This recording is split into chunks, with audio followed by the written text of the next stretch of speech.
some, I guess, share valuation weirdness with JP Morgan and Goldman Sachs. But today we've got, real movement in, I guess, the trading league tables, right? Because Morgan Stanley had been aiming to get over Goldman Sachs with trading revenue for years, and they finally have achieved it. Yes, the results, as you pointed out, across the board were very strong for all the large investment banks and the universal or money-spending banks that had obviously big investment banking operations. And Morgan Stanley's results do stand out. Not only did they post those strong numbers that you just referenced, but they also put up a return on tangible common equity number of over 23%, which is a very strong number. So across the board, the capital markets revenues for all of the players were very strong. And even the regionals, PNC reported today, and they have a smaller investment banking operation, and their numbers were better than expected because of that as well.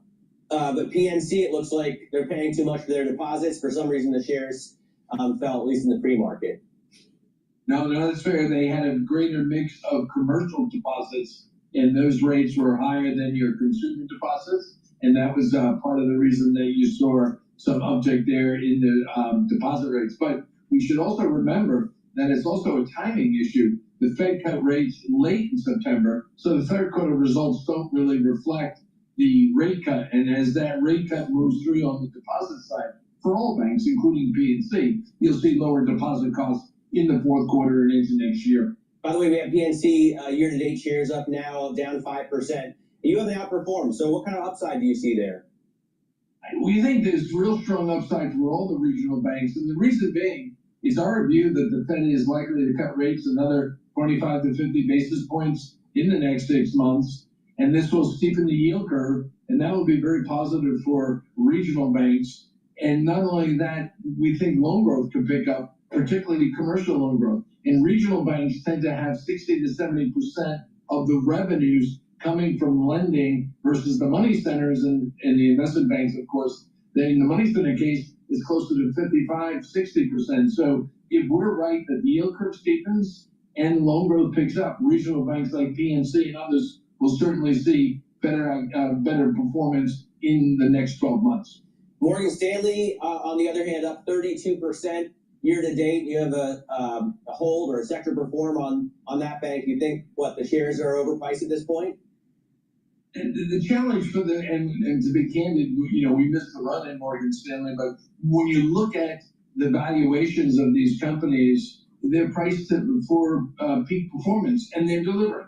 And so that is, I think, one of the real positives here. The real question going forward is that will the capital markets activity in terms of ECM, DCM, and advisory continue to at this very strong pace? We think it will through the end of the year and into next year, but it's tougher to figure it out, of course, in the second half of the following year, meaning 2026. But if they can maintain, and their peers, this elevated level of ECM, DCM, and advisory, as well as trading numbers, then the stock is going to hang in there. But we got to remember we're near record levels in some of those categories, so it might be tough to surpass that. And the other thing, too, is when you compare the year-over-year increases this year for the investment banks and the capital markets players, the increases have been great. But next year, even with the elevated numbers, the year-over-year increases are, that so-called second derivative, the rate of change, is going to decline for all of these banks. So that's another thing investors have to keep in mind. Sure, great to get some.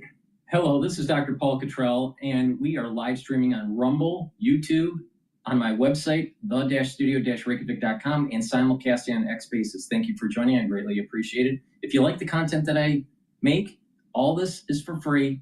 I have thousands of videos out there for free.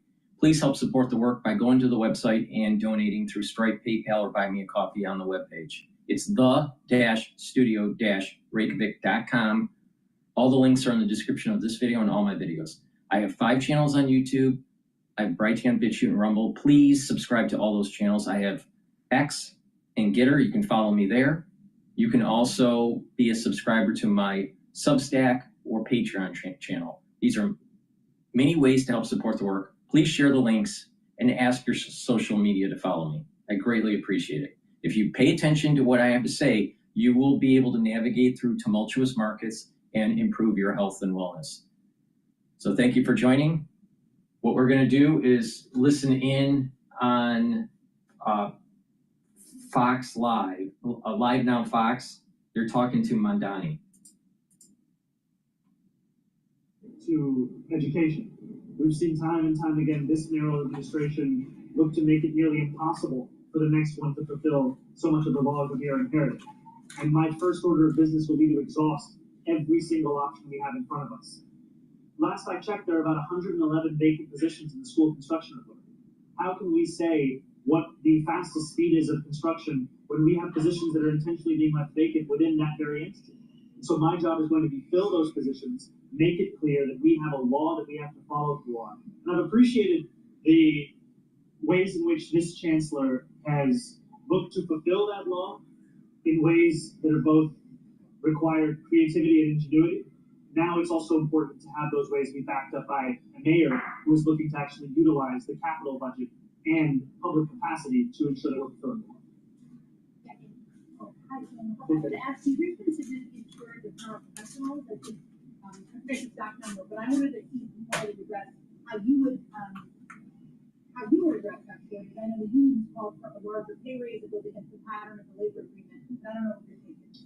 I'm going to forget the exact bill number. 1,600. It's like, I think Keith Bowers introduced this. This would create a $10,000 supplement for paraprofessionals. I think it's critically important. And I support it in the primary. I continue to support it today. And the reason I do is that we have an increasing number of vacancies of paraprofessional positions within New York City.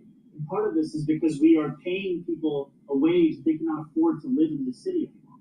And so I think that that continues to be a critical way of meeting that need. Do you support the power bill to give it a $10,000? Yes. Yes. I'm just wondering, given the fact that we have this law, we have to have smaller classes,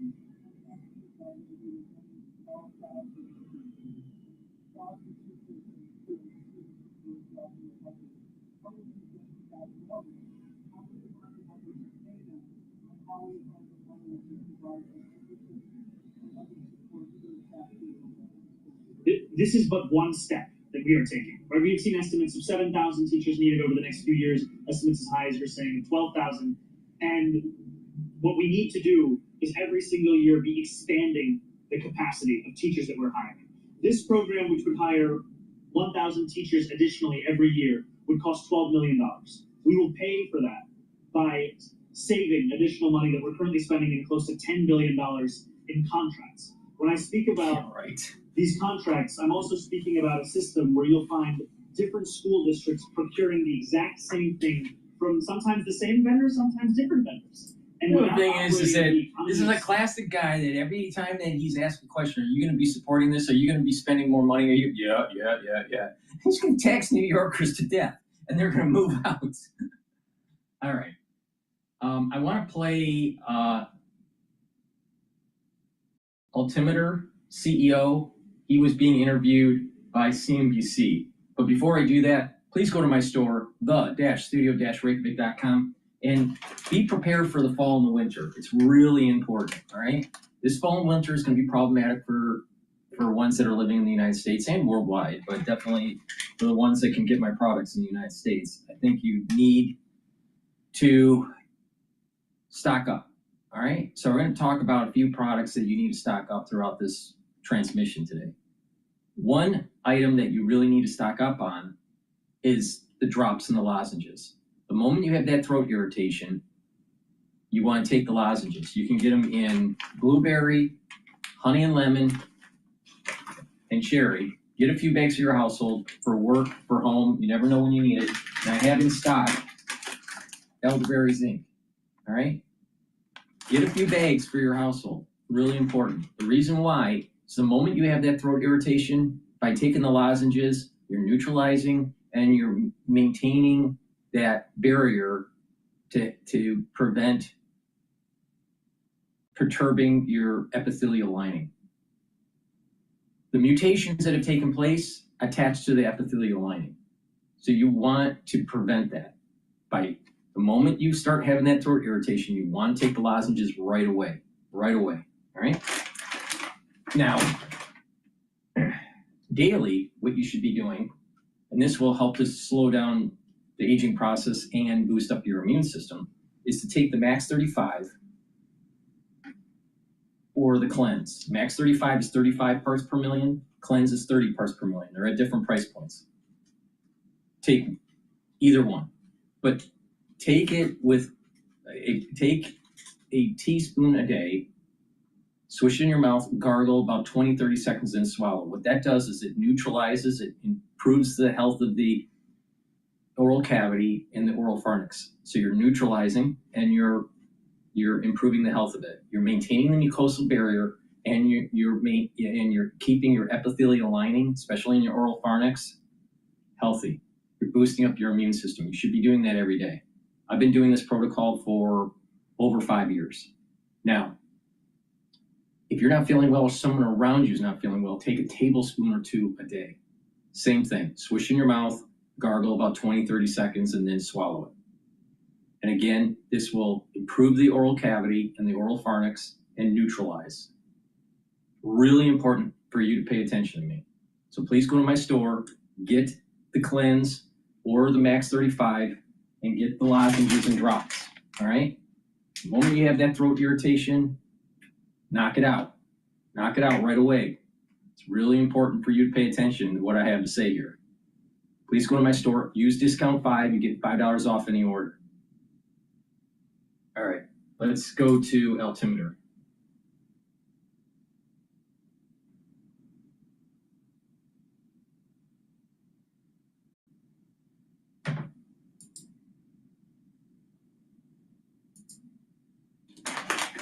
AI and Microsoft has now agreed to buy Orion data centers for about $40 billion. That deal marks the largest data center transaction now on record.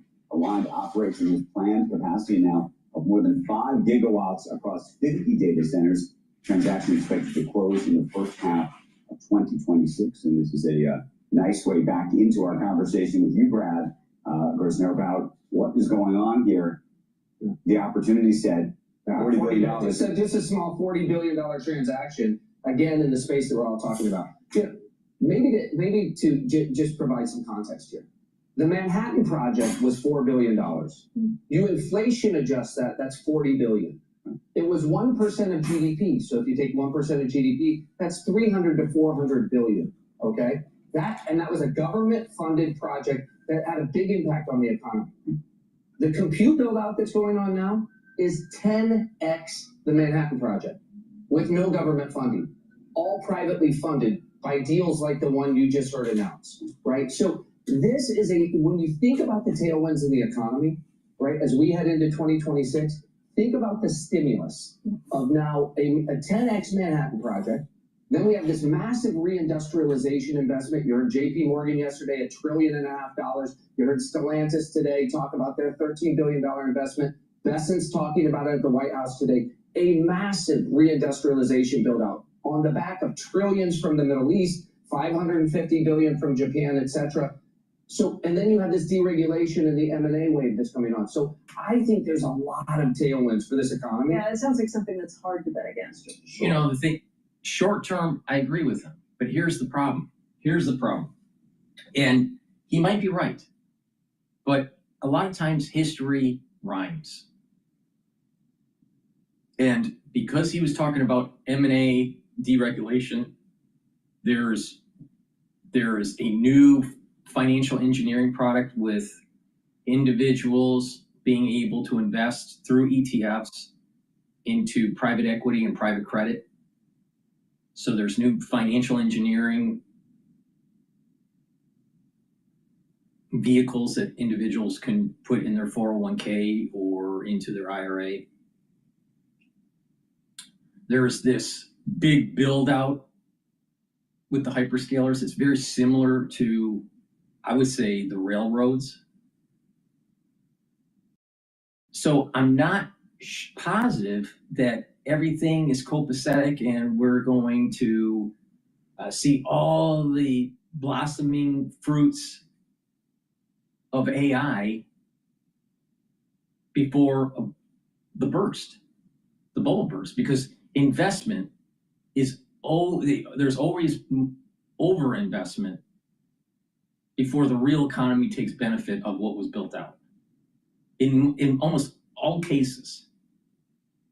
So most likely there will be a bubble burst with these hyperscalers. The real economy will benefit from AI, but that's not going to be through the hyperscalers. It's going to be through the small caps, small cap indexes, the Russell 2000, types. So will the bubble burst now? Well, no, it's not going to happen today or tomorrow, but could it happen next year? Yeah. I think there is at least a 40% chance or higher that it could burst next year, and probably an 80% chance of bursting in 2027.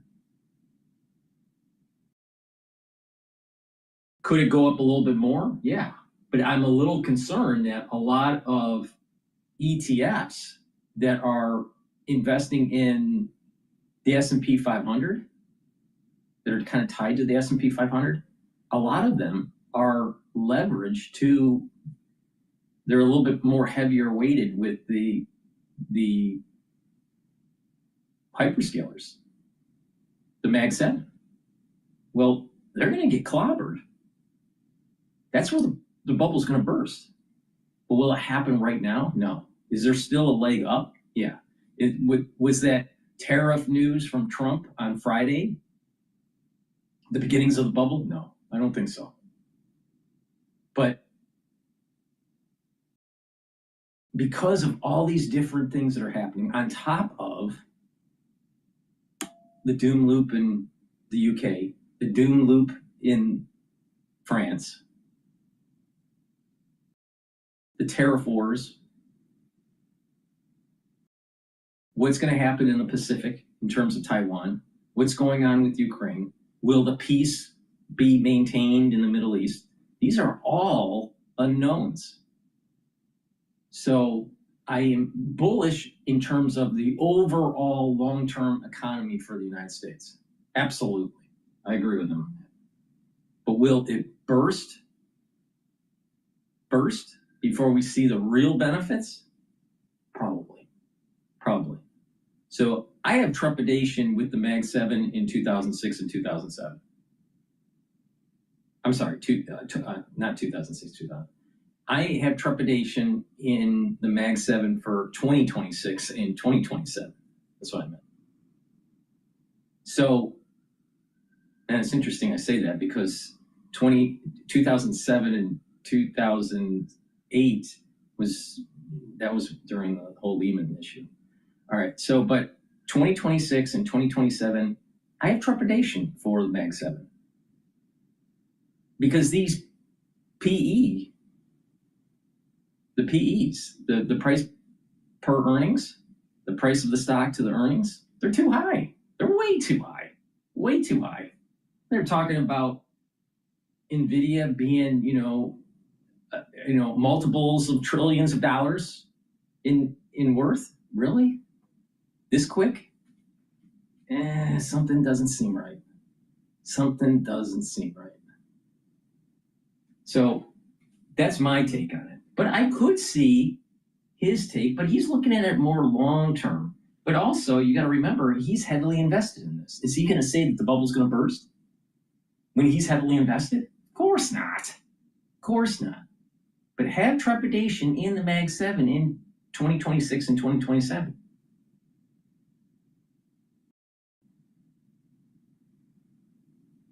All right, let's continue.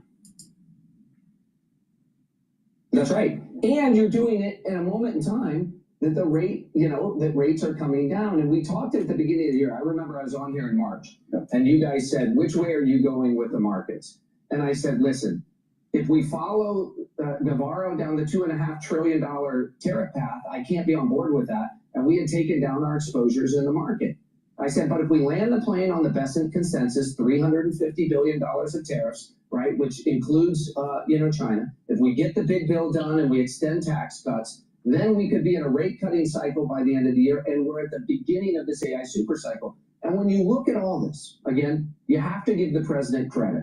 Not only did they bring this peace deal to Gaza this week, which is extraordinary, and he and Witkoff. This is important what he's saying. Kushner, how many times are the Federal Reserve going to lower rates? We're probably going to see another rate cut this year, maybe 2, and another 4, maybe 5 in 2026.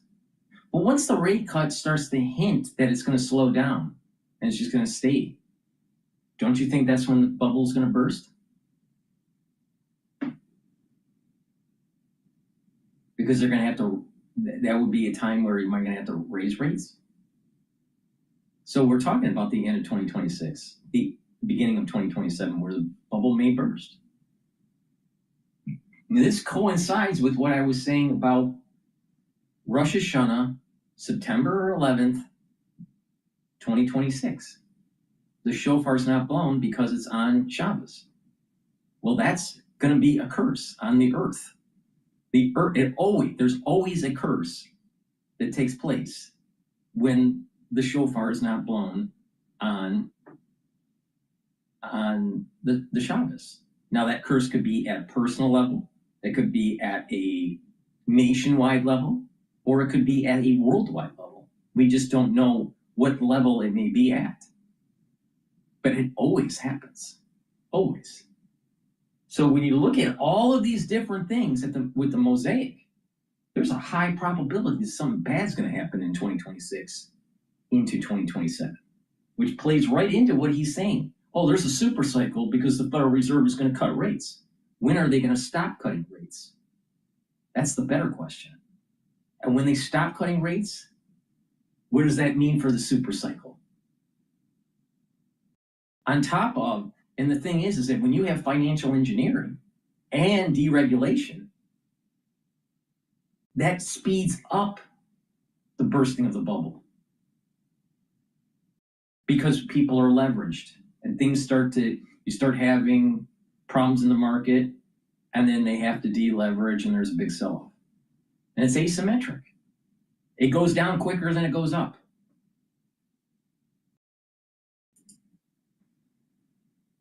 A lot of credit for it, but they landed the plane on a lot of these tariff deals. They got the big bill done and the extension of the tax cuts. You know, we have started to see the beginning of the rate cutting cycle. Inflation hasn't abated, but it seems to be in check. So just the flight path of the plane, Andrew. Now, of course, the NASDAQ is up 35% off the bottom from, May 2nd. So I think you have to adjust your position sizes accordingly. But anybody who wants to fight the Fed and fight this stimulus into the economy heading into next year seems to me. Where's the new opportunity, though, in this market? If the NASDAQ's already made the move, if you will, is there a piece of this market that you think is unloved that should be loved? Yeah, it's funny. 2005, I had one of the great portfolio managers of the world, Paul Reeder, who runs Park Capital in Boston, and he would come into my house. I had all my public investment in Google.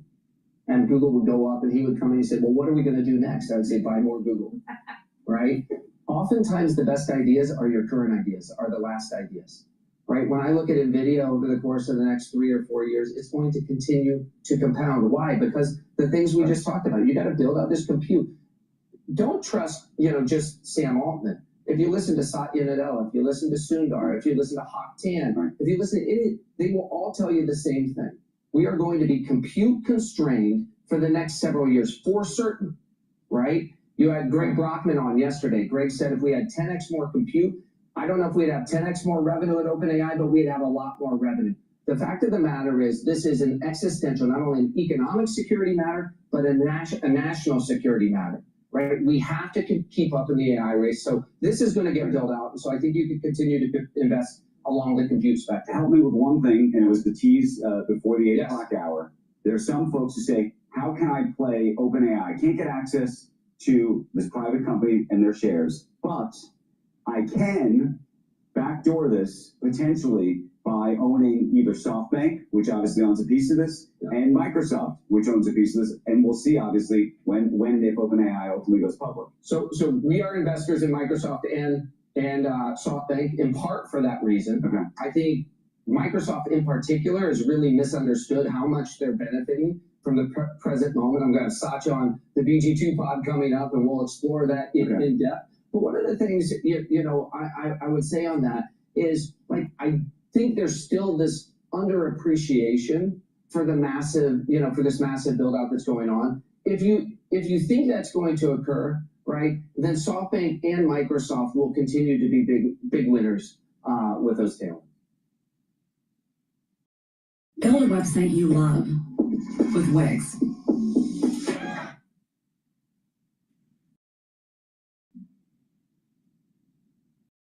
All right, let's listen to CNBC here a little bit.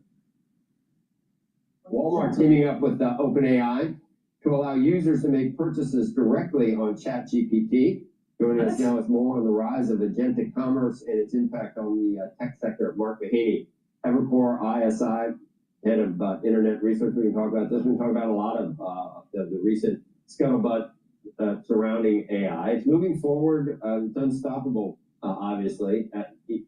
You can talk about the Walmart deal or just all the bubble talk. I think there's a bubble within bubble talk right now. There may be. What I'm really interested in is you had a slew of announcements just in the last 10 days. You had Expedia, Uber, Spotify, Booking.com, Walmart. They're all integrating with ChatGPT. What a sign of the times. And so it is emerging. It's still small. At 800 million is still small. You've got 2 to 3 billion person assets with Google and with Meta. But watch this space, and if those companies are seeing early on that they need to be integrated with ChatGPT, I think you're going to see a lot more companies come on, and there's a chance here that this dramatically changes the internet landscape and the tech landscape, in the space of the next 2 or 3 years. Well, we had that discussion, and we were told that it's going to be not just a zero-sum game for get involved, work with time. Oh, I will be. On Uber, that suddenly Uber's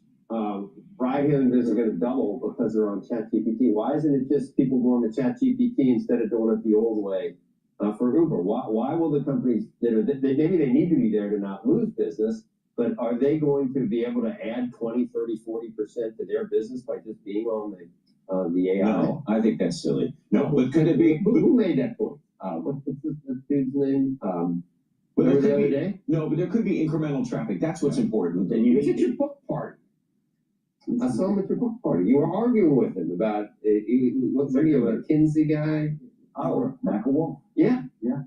Remember? Yes, we were talking about all of you this. You look at him like he had 3 heads when he. And then we had Jamie Dimon talk about it just yesterday in Washington D.C. So what did he say? Did he say it's additive or it's just? Well, I think he was saying vendor financing unto itself is not. We're not talking about. We're talking about whether Uber being on ChatGPT doubles Uber's business. Right. That's the ultimate question. No, I don't think it does. But does it actually? You should think about more positively for a name like a Booking, an Expedia, eventually Amazon too, probably, and a Walmart. This is just another customer acquisition cost. Channel. Who's paying who? Because we just had another retail analyst who was here saying Walmart's business isn't going to grow because you're on ChatGPT and being able to purchase Walmart goods, or even Amazon or Uber. All these companies have their own app. All these companies have a website, right? So it's just another means to be able to purchase. But what it is important is it's the first step for a artificial intelligent client, or not client, an artificial intelligent agent, where you have a device. It's not going to be your phone at home, all right? You have a device like a HomePod, right? And you're going to be asking that HomePod to purchase your groceries. So you no longer have to go to the store. A lot of people, especially in New York, they go online or on an app, let's say on the phone, and you order your groceries and it's delivered on X day. The company that normally does this is Fresh Direct, but it can be Whole Foods does it, right? So there's different companies that can do it. Even in other states, you can have home delivery through certain grocery stores. It's really easy. You just go on their website and order. Does it add to the revenue? Probably not. Does it add to the cost to the end user? Yes, because there's a delivery cost. Do you save time? Yes. You don't have to go to the grocery store get in your car and drive to the grocery store, pick it up, and then drive back, and then so it's more convenient, but you're paying for that convenience. Is it good for the elderly who can't move around? Absolutely. But will it add to revenue for these companies? I don't think so. I don't think so. It's the next step of this. First, you have to integrate the different companies into an AI system like ChatGPT. I'm surprised that, I'm sure we're going to hear Grok will be doing this too. But you just ask your AI, order groceries from XYZ, all right, from Whole Foods, and please deliver it, on Tuesday or whatever. So it does it. So you're building up an infrastructure where you have lots of vendors that are integrated with the ChatGPT.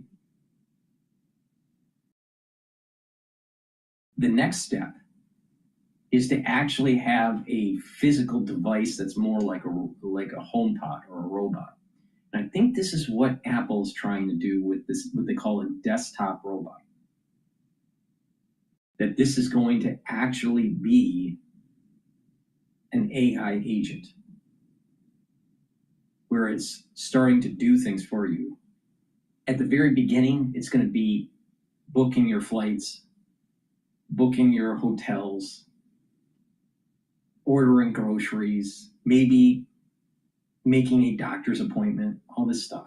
The thing is that these different places that it's going to be interfacing with, the vendor will have to somehow have some sort of plugin or API into the ChatGPT and have some sort of ordering process to take place. Being able to make that order through your voice command, through the AI robot. But I definitely see this is coming. This is definitely coming.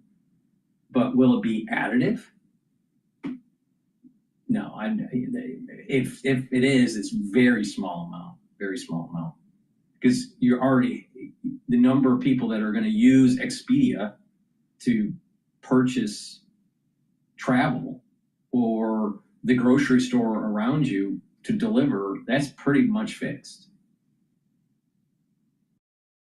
It's not going to be that much of a revenue generating avenue just because you have a plug-in to ChatGPT.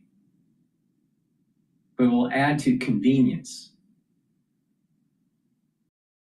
It's almost like you have your own, you're having your own assistant. There's an AI assistant, and its capability will go up more and more. Now, what's surprising is that Apple should have been the first mover on this,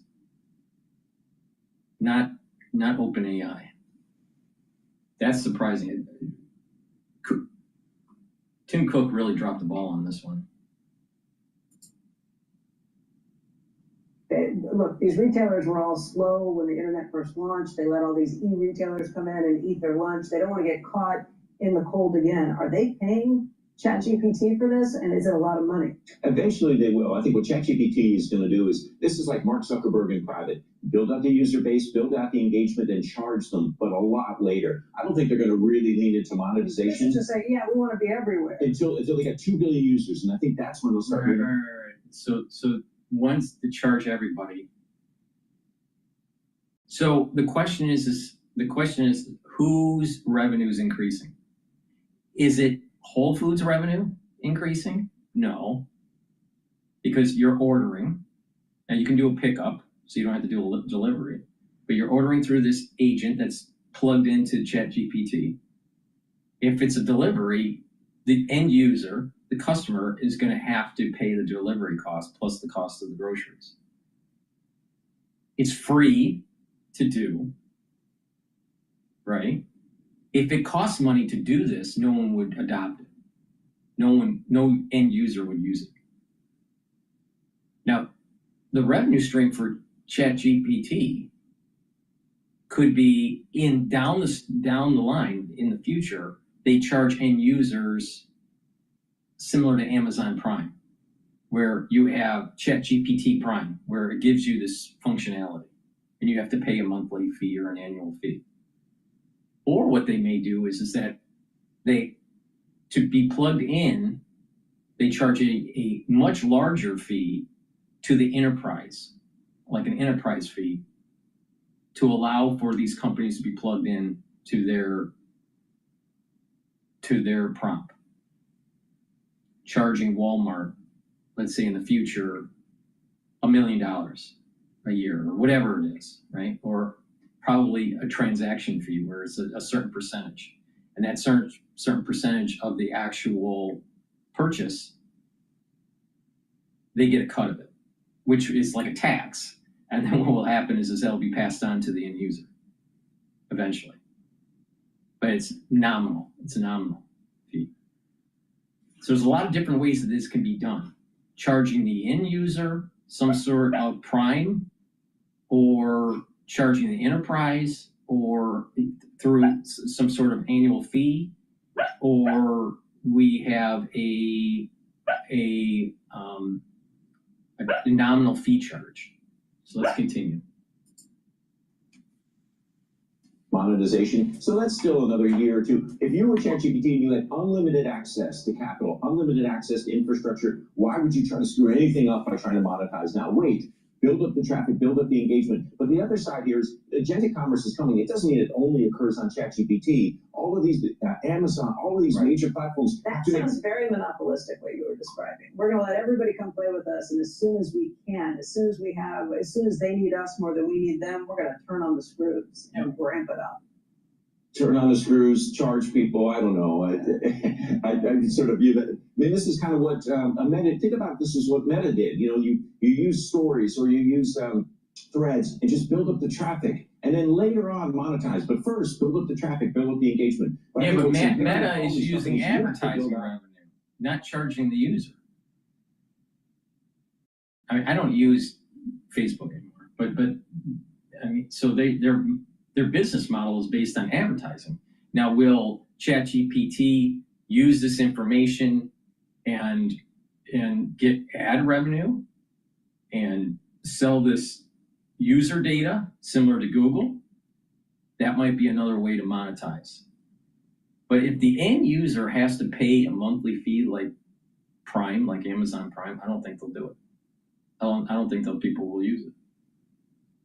Because I think that the people will eventually get to a point where they want to cut their expenses, not increase their expenses.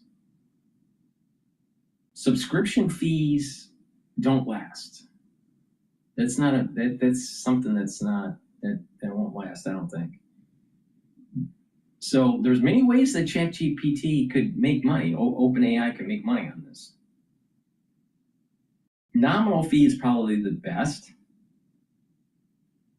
or user data, or a combination of the two, where it's a nominal fee and user data.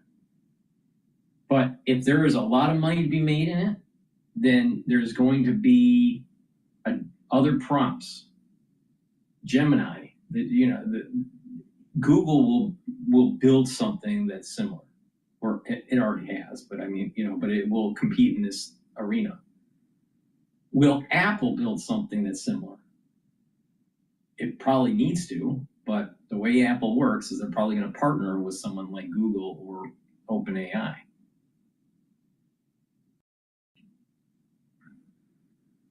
But Apple has the hardware, has a very strong hardware ethos. Has the Apple TV and the HomePod and the iPhone and the iPad, the watch. These are devices that can be used as your AI agent if it had the right software. The question is how is it going to be? How will it be accessing an AI? Is it going to be partnering up with OpenAI? Will it partner up with Google and just leverage that? Google also has hardware, so they're going to be competing with Apple, and that would, maybe they don't want to do that. See, Apple may need to build up their own AI and build on top of Surrey. Mm-hmm.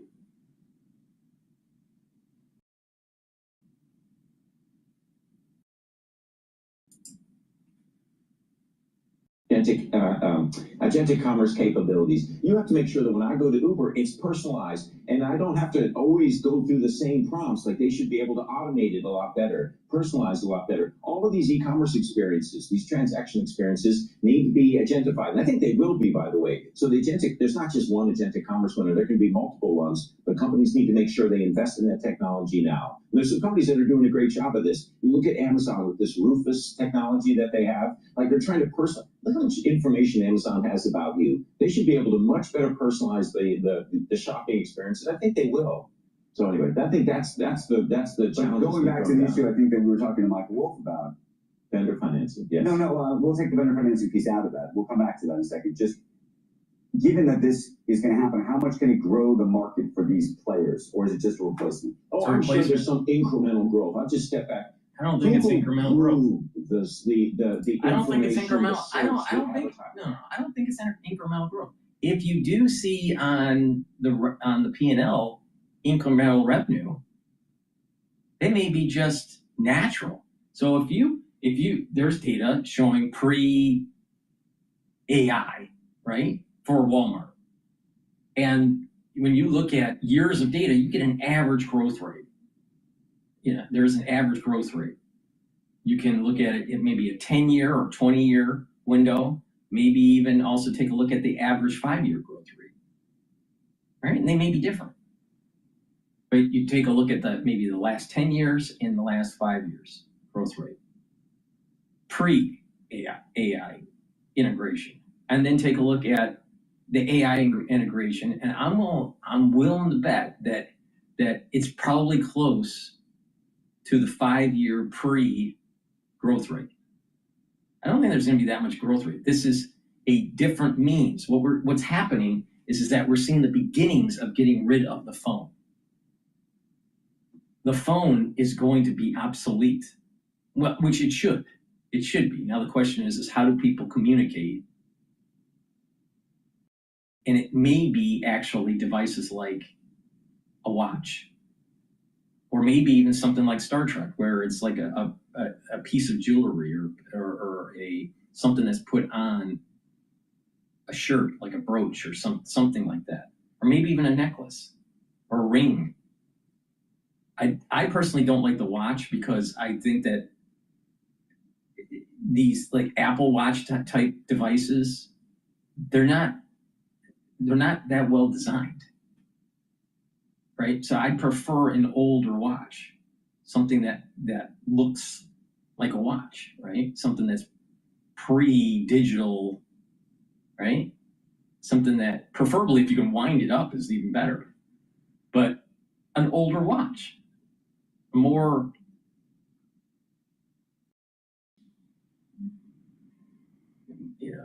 more of a conservative look, right? Not a techie look. So if you're going to access these types of device, if you're going to access the AI in a mobile setting, then you're going to have something on you, preferably small, not intrusive, because I think the phone is too intrusive now, and it has to be connected to the grid. It has to be connected to the cloud, or And now we're talking, this is not 5G here that we're talking about here. It's probably 6 or 7G.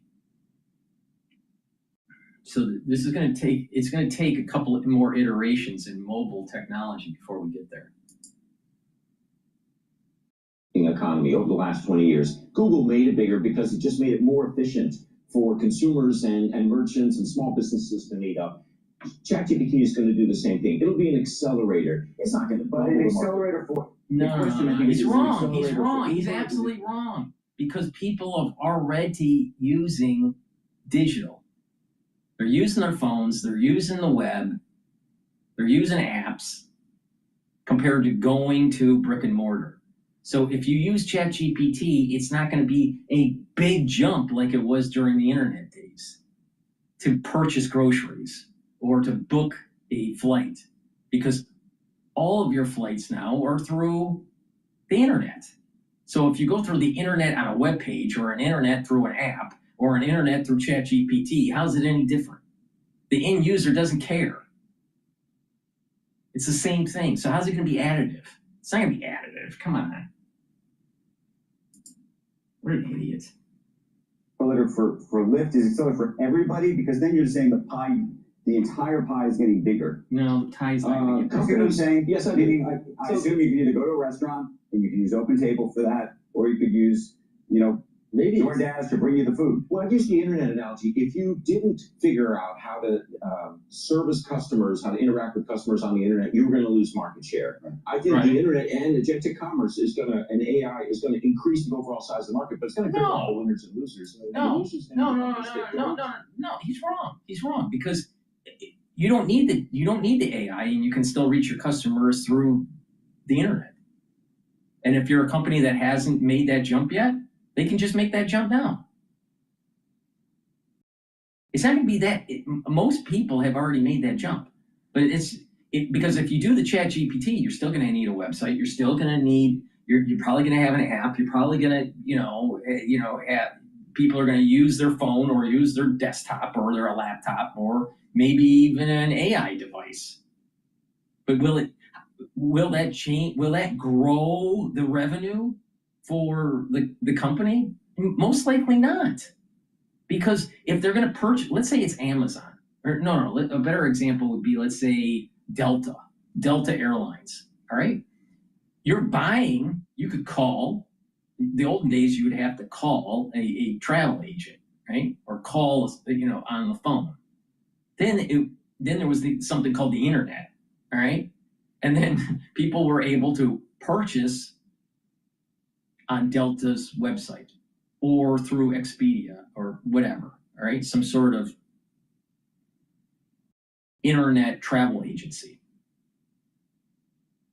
So if you're purchasing your tickets, it's either on the website of Delta or through some sort of travel agency, all right? Either a boutique travel agency or like Expedia or something like that.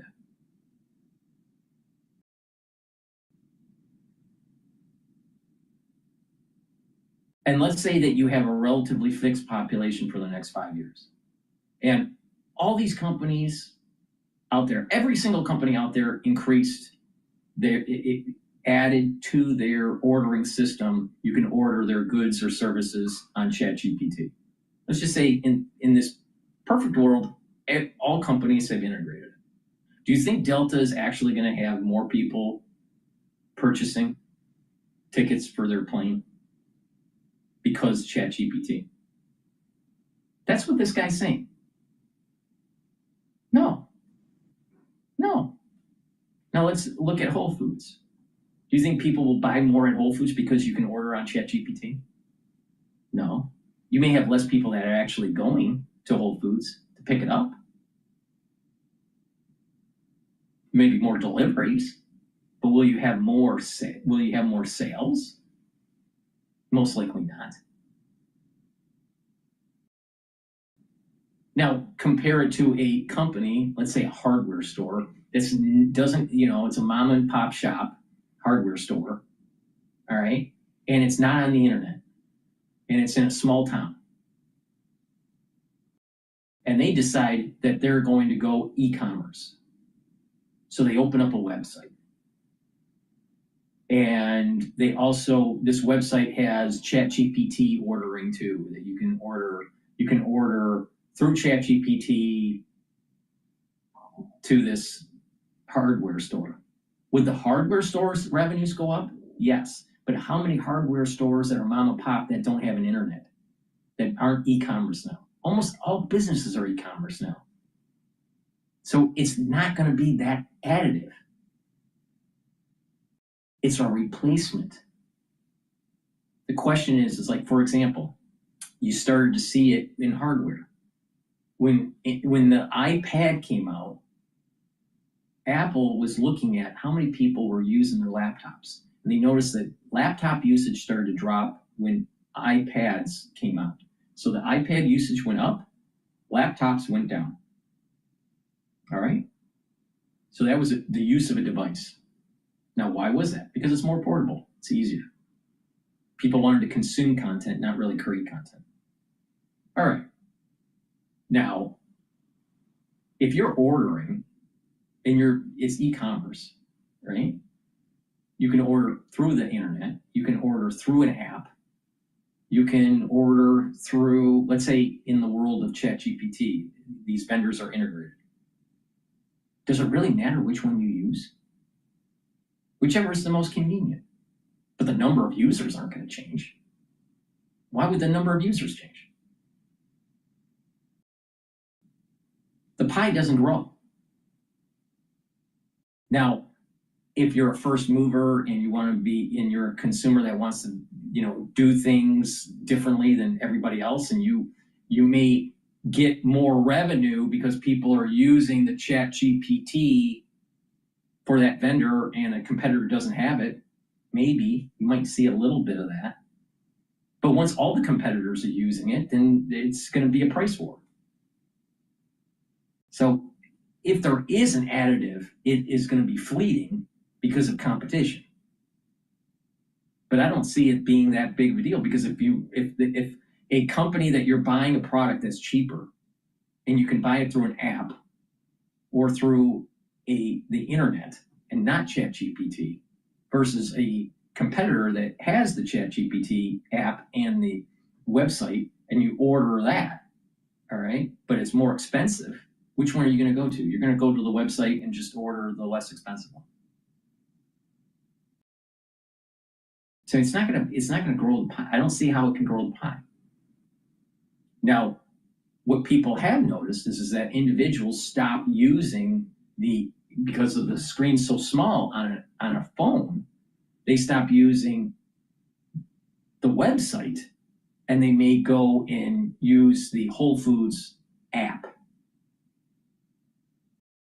Okay, you may see that less people are using the Whole Foods app and using ChatGPT more. But does that mean more revenue for the company? No. It's just that the means of ordering has changed. Instead of driving to Whole Foods, they now are ordering online. But instead of using a website, now they're using an app. In the future, they may not even use the app, they may use ChatGPT. But did the revenues go up for Whole Foods? No. Did the revenues go up for OpenAI? Yes. Did you get charged more? Most likely. As an end user? Yes. So they're adding friction. That's the big problem here. They're adding friction and trying to fleece the end user. They're adding these nominal costs to it. So when you buy your groceries, do you think Sam Altman should be getting a small little percentage take on it? Because that's what's going to happen. That little snot-nosed guy that's running OpenAI that doesn't have that strong ethics. He doesn't have business ethics, because look at what he did. He took a nonprofit and turned it into a profit. He doesn't seem like he is a humanist. He's a transhumanist. You trust a transhumanist? Because if you really pay attention to what's happening here, it's about adding friction and costing the end user, either through a subscription fee or through a nominal fee per transaction. So how do you benefit? How do you benefit? See, when you start using these technologies, you need to say, how am I, the end user, benefiting? And if you're not benefiting, there's to say it's more convenient. Is it really more convenient to use ChatGPT versus an app? Is it? Is it worth making Sam Altman a billionaire so he can scalp a little bit of each transaction?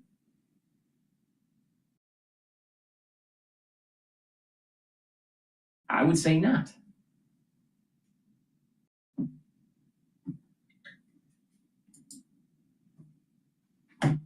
develop better offerings. It's like if you didn't have a website, eventually you got screwed. You're saying something You're gonna have to You're hear. saying it. All right. So he's basically saying, oh, if you have a company and you don't have if you didn't have a website, you were losing revenue. That's true. That's true. But most companies are e-commerce now. So the question is your e-commerce really going to drop if you're not integrated to the OpenAI? Is it really going to drop?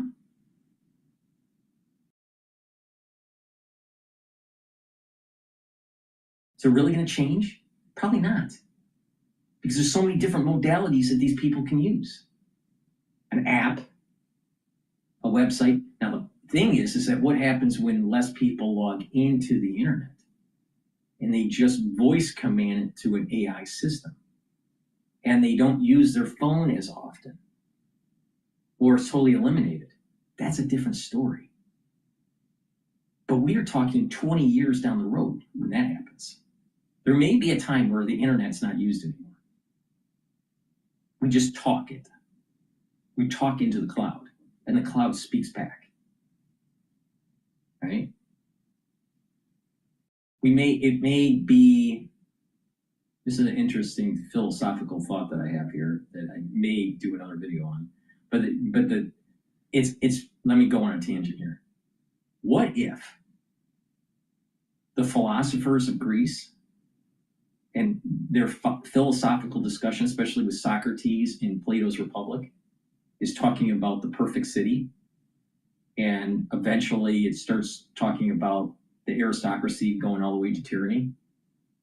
You know, you have the aristocracy, you have the timocracy, the democracy. No, yeah, was it? No, the oligarchs, the democracy, and then tyranny. But then in Plato's Republic, what if that discussion is really trying to talk about something really deep? Because these philosophers, they all were post-destruction of the temple. Post-destruction of the temple in Jerusalem. You have to remember, when the Torah, the oral Torah and the written Torah, and Kabbalah came down, that was 1700 BCE. Some scholars say maybe even 1550 BCE. So somewhere in there, all right? But around 1700 BCE was when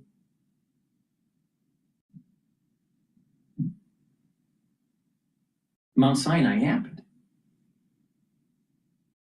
And they built the temple, all right? They roamed the desert for 40 years, and they eventually, King David built the temple.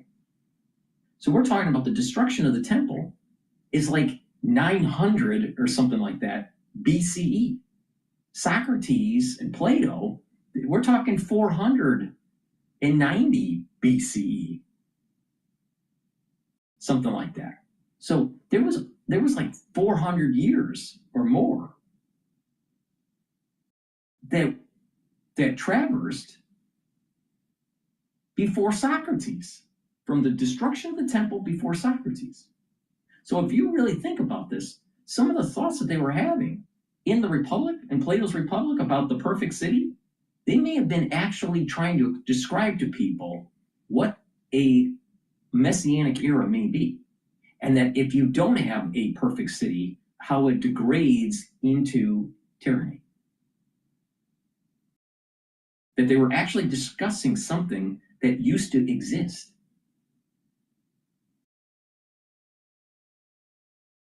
Never thought about that? That maybe all of the modern wisdom, Western and Eastern wisdom, actually comes from the Mount Sinai? You ever really thought about that? Because the scholars can't, if you take out the revelation of Mount Sinai, you take that out and you look at Western philosophy, all right, you got Socrates, you got the pre-Socrates era, right? But where's it coming from? It's coming from the Middle East.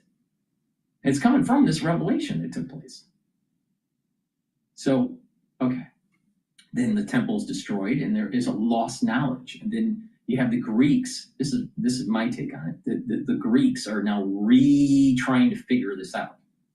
And they talk about, virtue and innovation. Well, and this idea of contemplation and innovation, and that maybe you shouldn't innovate because it can cause problems. Make a nuclear bomb, or you learn about nuclear physics and you make something that's harmful. So maybe you shouldn't innovate. But they also have this discussion that's going on that perhaps when you do innovate, that there's really nothing that's really new.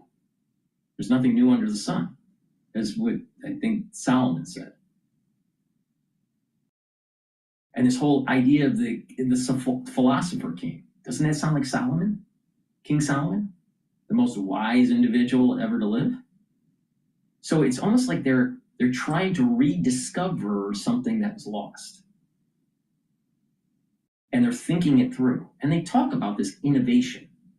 And this innovation will eventually circle itself to the original. That you're innovating, building up knowledge, you're understanding the universe, and all of a sudden, it all snaps back to an understanding that took place 1700 BCE.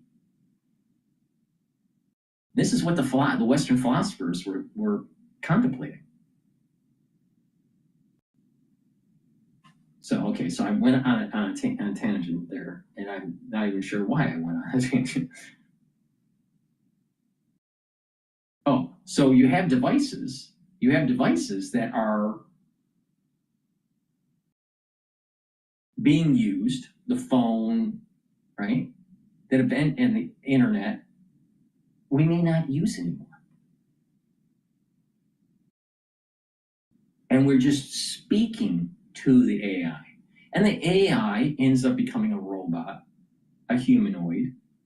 And now we're talking, and then you start going back to the Greek philosophers when they're starting to talk about, well, what does it mean to be human?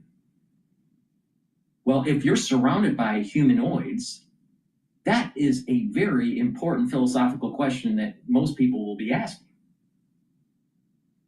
But it took so many thousands of years to be able to get to this point, to get to the same questions that Socrates was asking. What does it mean to be virtuous? What does it mean to be human? What does it mean to have a good life? What does it mean to be, what does it mean to understand truth when you're living in a whole world of artificial? What does it mean to have that ideal city? And when you start adding in things in the Republic through Plato, you start seeing how society starts to degrade. So these ancient thoughts, these ancient philosophical thoughts are literally contemplating things that are happening now. Now.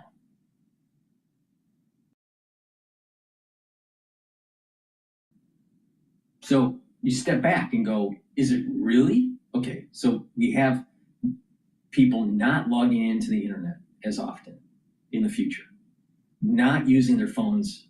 Maybe they get rid of their phones.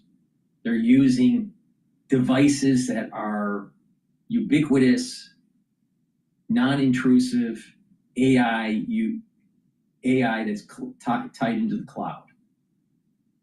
All right? You don't even have electrical lines to charge devices. It's just using magnetic waves. I mean, think about it. If you can have a Bluetooth, think about this for a second.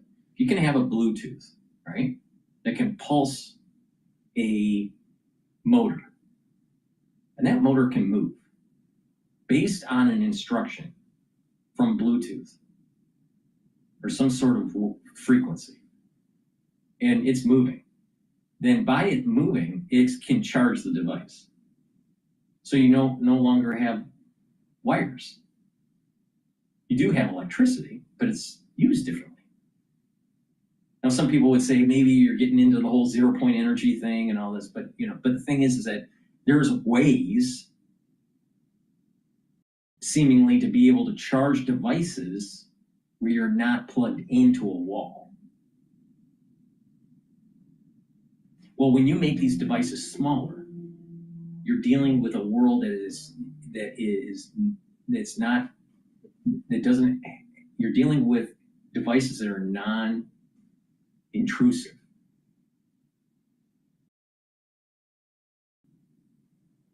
They're ubiquitous. And when you're using these types of devices,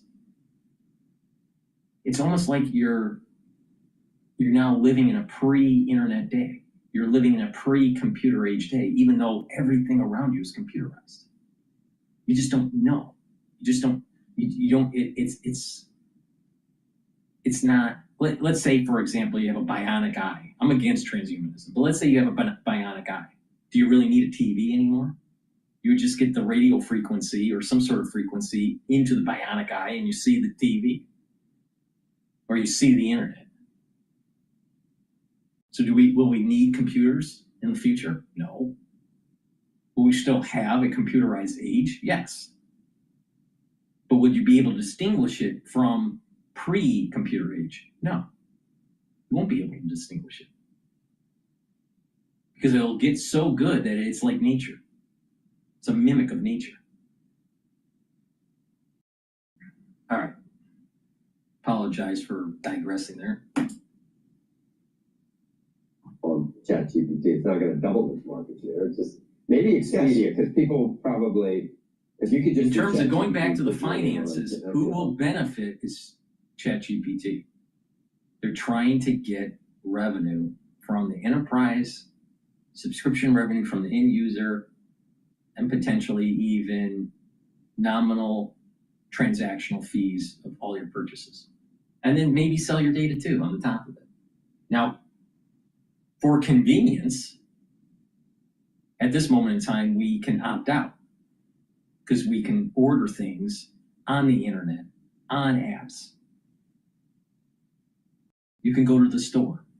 But what happens when you don't have those and you can't opt out and you have to be plugged into Sam Altman's singularity ordering system?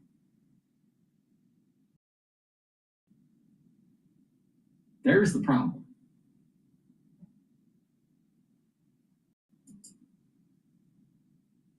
Or maybe I don't know. Well, then what Expedia has to do is make sure that people go to Expedia and they say, this is where I want to go, and this is my budget. Put together the package for me. And then, by the way, they're doing that. They have this product called Expedia Romi. Priceline has something called Priceline Penny. All these companies have to create these agents. You need to create an agent in order to be successful.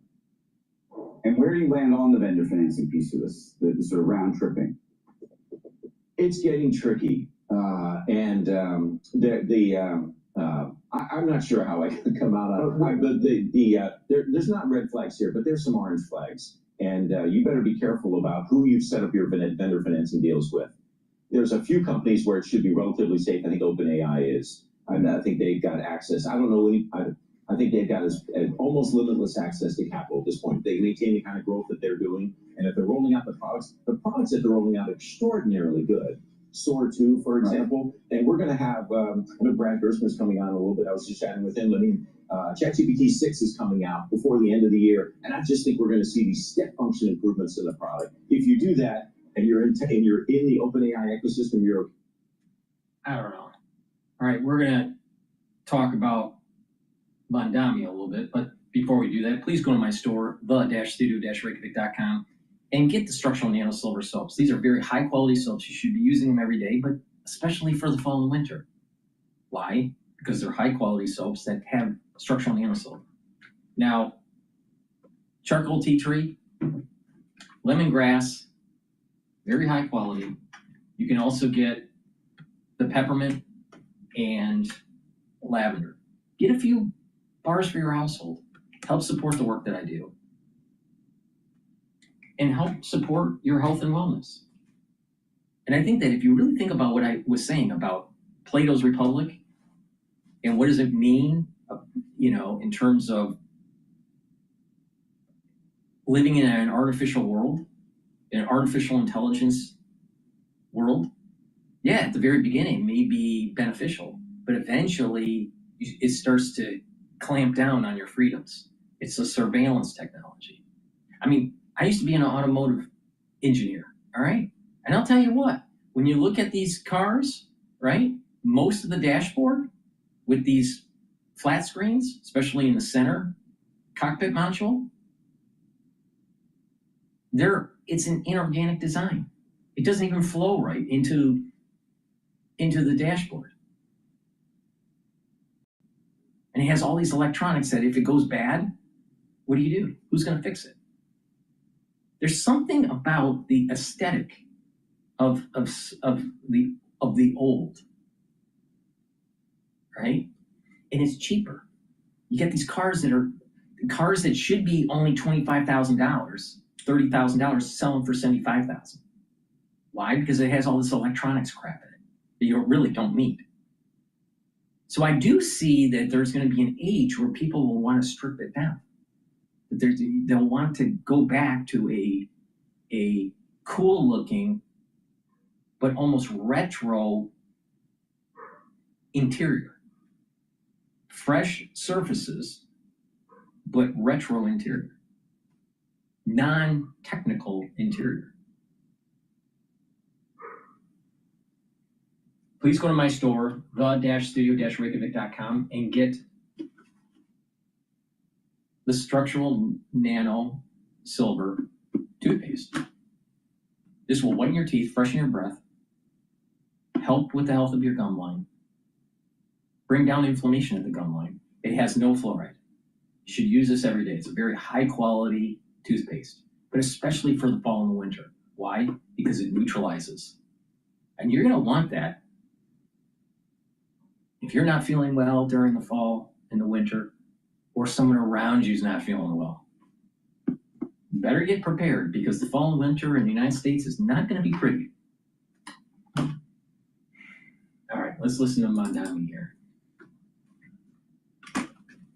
Momentum, acceleration, embrace the pursuit. David Human Chevron Collection. Bamboo HR is easy for everyone. What about a hospital that needs employee data, benefits, and payroll all in the same place? Yes. So the Democratic Socialists of America, which is the group, the largest group that's backing Mamdani to run for the mayor of New York City, they're brushing off Israel's ceasefire with Hamas. They called for more resistance to Israel's apartheid and occupation of Gaza. They released a statement on their website. It says, "This will not end Israel's assault on the Palestinian people or the theft and occupation of Palestinian lands. The occupied West Bank and Jerusalem, eroding under illegal shelter expansion, continue to struggle under violent Israeli apartheid and occupation." So that is the group that finances, and it's a platform he's running on. So Mamdani's ceasefire statement isn't much better, since there is finally a glimmer of hope that this ceasefire will hold, the long, difficult work of reconstruction can begin. We must work towards a future built upon justice, one without occupation and apartheid, really, and for a world where every person can live with safety and dignity. He had a terrible statement on the October 7th, marking that day, and this isn't much better. Apartheid still brings that up. So I used to cover Democratic Socialists of America because they were often linked with the campus groups all over the country. And I went on their website. I used to think of the Democratic Socialists of America as Bernie and AOC. They have totally changed. The faces, if you go to the website right now, you see Zohran Mamdani and you see Rashida Tlaib. And you see all these causes for justice for Palestine. It's not just about economics, wealth redistribution to fund the police. They're a Free Palestine group right now. This is dangerous. What they believe in is anti-American, and it's very clear the anti-Semitic tropes that they continue to shout. Well, there are some individuals here in New York that have condemned this. The New York City Councilwoman Ina Vernikov, who was Jewish. She lashed out at Mamdani soon afterward, calling his statement a word salad and noting the absence of any mention of Hamas or its crimes. You have Andrew Cuomo, the former governor who is running against Mamdani for mayor, noted how long it took the Democratic Socialist candidate to address the ceasefire. He says his silence speaks volumes. And there's also criticism of Mamdani's wife because she publicly mourned the death of a Palestinian social media influencer who was praising Hamas's actions on October 7th. Right, and his ideas are ridiculous. They said that if he's going to put ahead things like free bus, it's going to cost the city $800 million. And he doesn't even have control over eliminating that. His proposals are really idiotic, and the socialist principles will not work. And the things that he wants to do, mayors don't even have the power to do. But that's who they say has a nice smile, and he's going to be on with that smile on the story at 3 p.m. today. He won't be smiling if his policies are implemented, that's for sure. Yeah, he's going to be on with Martha McCallum, and she's going to come up on Fox and Friends to preview that. They have a debate tomorrow. Curtis Lewa, it's one and only. Curtis Lewa, Andrew Cuomo, I think it's one and only, and Mamdani together. That's going to be must-see TV. Yep. And also, Eric Adams says he's considering endorsing Cuomo. So if that's another 10%, that's another 10%.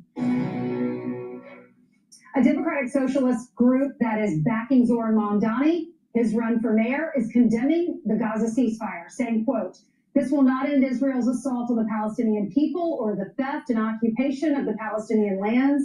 The occupied West Bank and Jerusalem eroding under illegal shelter or settler expansion continue to struggle under violent Israeli apartheid and occupation." Meanwhile, Mamdani is facing criticism for posting something similar, saying there is finally a glimmer of hope that this ceasefire will hold and the long, difficult work of reconstruction can begin. We must work toward a future built upon justice, one without occupation, and apartheid, and for a world where every person can live with safety and dignity. Apartheid, nice. Let's bring in the host and executive editor of the story, Martha McCallum. Morning, Martha, guys. Hey, Mark. big interview today. Yeah, looking forward to it. We've been wanting him to come over here and talk to us at Fox for quite some time, so we're looking forward to having him this afternoon. What's going to be your approach?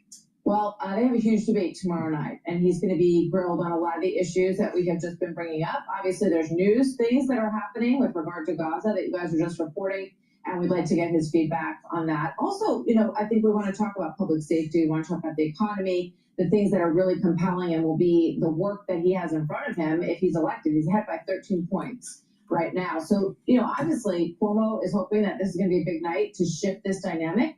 13 points apart right now. Sliwa will try to take a crack at it tomorrow night as well. But, sometimes debates can be game changers. So this is where the focus will be. Yeah, if you look at the big board behind you, Martha, this is the Democratic Socialists of America. This is their agenda. They're his biggest supporters.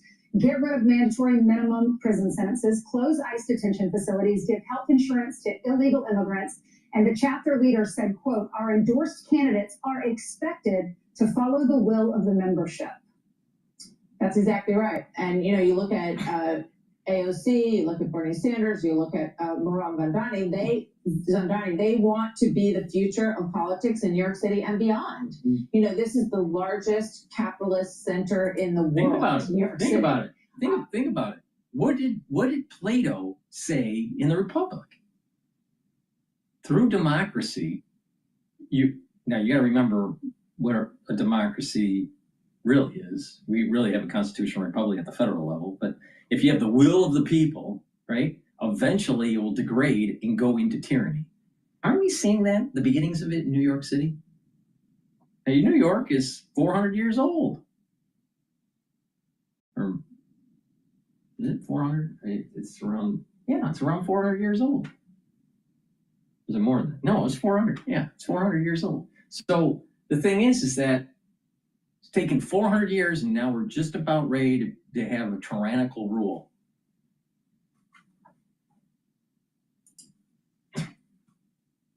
So one of the big questions, I think, is how do you go about running that from this kind of position? Also, you have people who are very concerned about their safety. I talked to young people around, asking them what their thoughts are, because he has a huge central base of young people. He's also managed to bring over some of the people who were sort of open to Trump, working class voters in Queens and Astoria and some of these places, South Asian voters that he's really catered to. So he has a lot of questions to answer. He's very young. He doesn't have a lot of experience running things. So those are some of the things that we're going to focus on. But safety is huge. And you look at every week there's another horrific story. Right. And you ask yourself, how was this person on the street? So I think that's one of the things we want to focus on. We have a difficult task too, Mark, because this is the interview we've all been waiting for. He puts his policy prescription, he has all these past comments, and then his campaign will release a statement saying, okay, he doesn't quite mean that. Or he'll say, I want to clarify. But then his Achilles heel, he goes back to those same policy positions. So do you think you're going to be able to get a clear answer, whatever he believes on it? We just want a clear answer on that. Well, that's what we're going to try to do. Politicians do evolve, and he's saying that I have changed my opinions on these things. You think about what he said about New York City police officers, racist, anti-queer, and part of the public safety problem in the city. He has said he no longer believes that, and he has said that he will apologize to the police at large and to the city at large for those comments. So, I think without getting too far down the road and where we want to go. Don't raise your voice to prove your rights. Focus your mind with every word of irrefutable fact you can find. Because conviction is the calm that comes when you know that you really do know.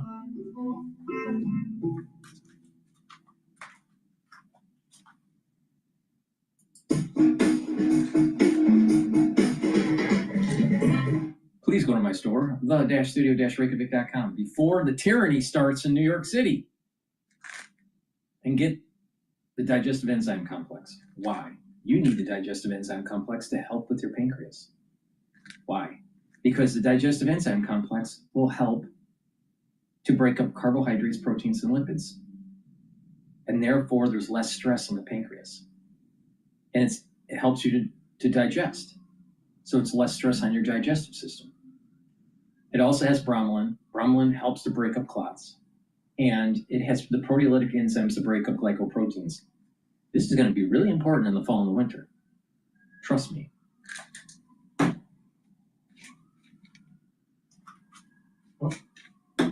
Olive leaf extract. Olive leaf extract will bring down inflammation and help you to control your lipid profile. So olive leaf extract is going to help with your immune system and your cardiovascular system. Magnesium and zinc. Magnesium and zinc will help with your immune system. Magnesium increases the efficacy of vitamin D3, and magnesium and zinc will help with brain function. Super important. And I can find it. There it is. Vitamin C and magnesium helps with your skin, your brain function, and your immune system. So stack the magnesium and zinc and the vitamin C and magnesium. Take it every day, and it'll help to slow down the aging process and boost up your immune system and your brain function. But especially take it during the fall and the winter to boost up that immune system. So a great stack is the following. The vitamin C and magnesium for the immune system in your skin and your brain function. Magnesium and zinc for immune system and brain function. Olive leaf extract to help with your immune system and your cardiovascular health. And digestive enzyme complex to help with your pancreas. So please go to my store, use discount 5, all caps, discount 5.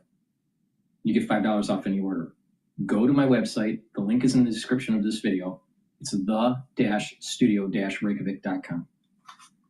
All right, let's listen into Bloomberg. They happen, yes. There's one thing that we've done in this country, most notably through ethanol, Scarlett, is we create a net energy exporter. We create more enough energy. A lot of it's because we use our food for fuel. Now, to put that in context, before the adaptation, the proliferation of automobile, a lot of our crops was used for transportation to feeding animals, so horses. So it's just coming back around. But the significance is we have major pressure on U.S. soybean prices because of massive supply to Brazil. And China's world's largest demand for source of soybeans are taking Brazilian soybeans. So in the U.S., we're looking for sources of demand. How about biofuels? My uncle, who's a farmer, Dennis Shannon, used to like to say, you could put soybean oil straight into your diesel tractor at 5% and run it no problem. So it's a great source. And so that's why soybean oil this year is up about 27%. Soybeans are flat, and soybean meal's down about 10%. We just need more demand pull for our soybeans, and maybe that means we can use that soybeans rather than some of this renewable fuel for, what was became the used cooking oil from China. So if we're having good crops, good soybean crops here in the U.S., and China's not buying it, what's that mean for our farmers? Pressure's lower. It's really hurting farmers right now. So they had the best of all worlds. Unfortunately, after Russia invaded Ukraine, pumped prices very high, created a lot of profits, 22, 23, a little 24. Now they're really getting hammered. Prices are going down because they're creating more with less every day. We just brought in all that extra supply. It incentivized a lot of supply out of South America. So they're getting hammered out, and they're looking for sources. Trump administration started to help them. But right now we have corn around $4 a bushel. Probably has to stay low for a while, unfortunately. The average cost of production is around $3.70. We have soybeans around $10 a bushel. Probably has to stay a little lower. Unfortunately, shut off those excesses of supply, and that's the problem. Farmers are getting hurt now with these low prices. Which is so interesting, given that they're such a big constituent of President Trump, and he's talked a lot about making sure that they're taken care of. Mike, Paul had talked about how you are the go-to guy for all things gold, silver, as well as Bitcoin. So I wanted to get your take on what's going on in crypto, because we're a few days removed from that big crypto crash on Friday and Saturday. And things are settling it down a little bit here, but we are seeing Bitcoin slide for a second straight day. What kind of damage has that crash done to the space overall? Scarlett, I appreciate you mentioning it, because in June I wrote about Bitcoin and cryptos could lead the next U.S. recession by going down and creating a reverse wealth effect. And I reiterated that today. Bitcoin has 1929-like qualities right now. It looks like it's heading lower with massive excess supply in cryptos. There was one in 2009, and now based on CoinMarketCap.com, there's 25 million. A lot of excesses. It looks like they're starting to hit lower. So the key thing I've been watching over time, really like to watch, is the ratio of ounces of gold per Bitcoin. A high this year was around 38. Now it's ticking down around 26. Our model, Josh Daniels on our team says, here's a model. Looks like the average price could be around 15. Means it could still cut in half versus gold. And here's the key thing to remember. There's 25 million cryptocurrencies on limited supply, and there's only 4 precious metals. Gold, silver, platinum, and palladium, and the average of precious metals this year are up about 60 to 70%. That could continue. Limited supply, more demand, massive excess supply of cryptocurrencies, and just a little bit too much speculation.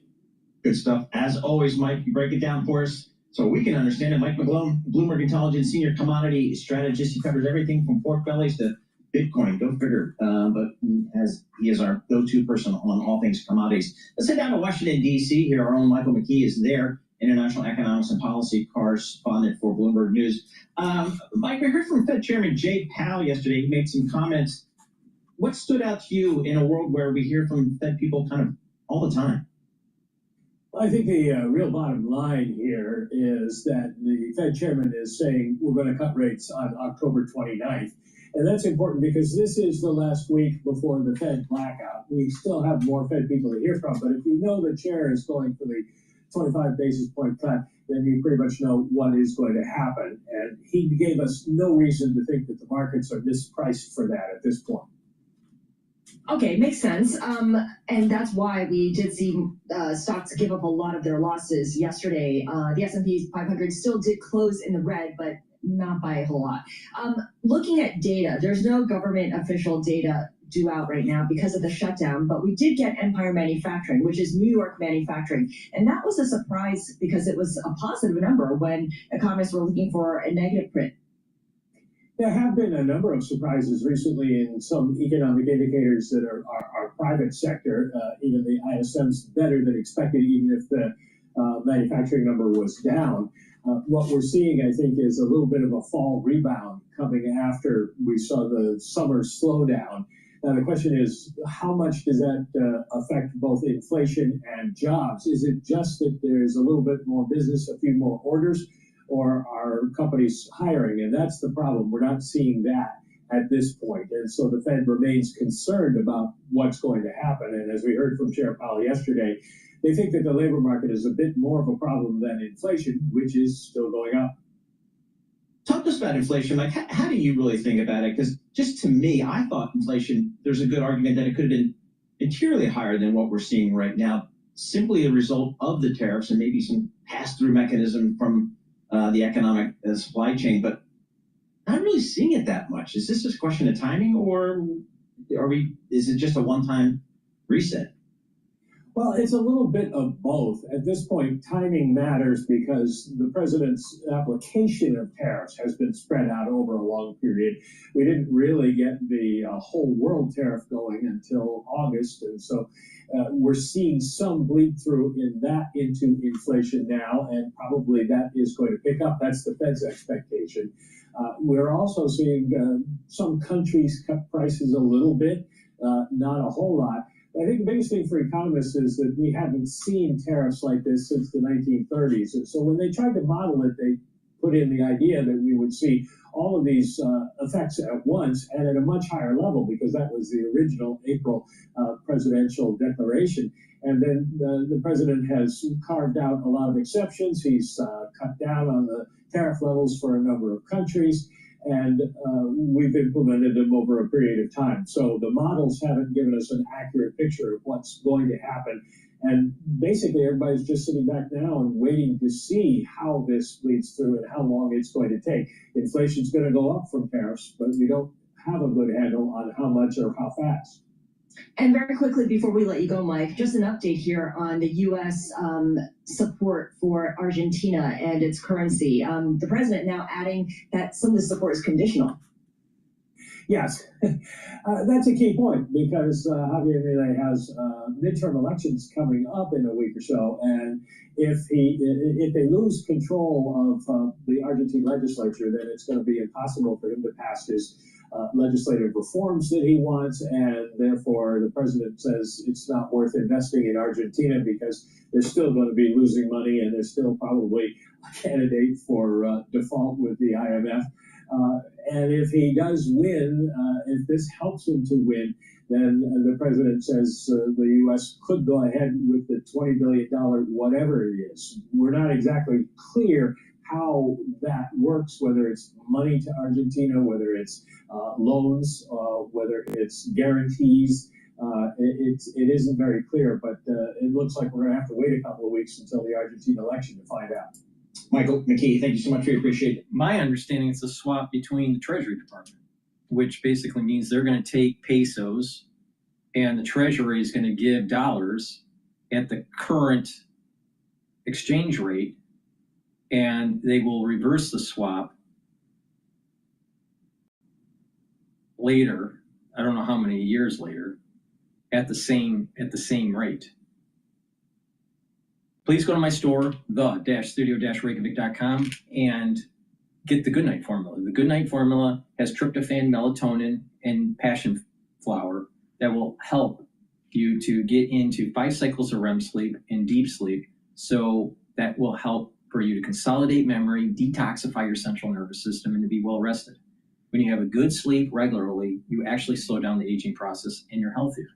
So please go to my store and get the Goodnight Formula. Take it every night, drink it with filtered water.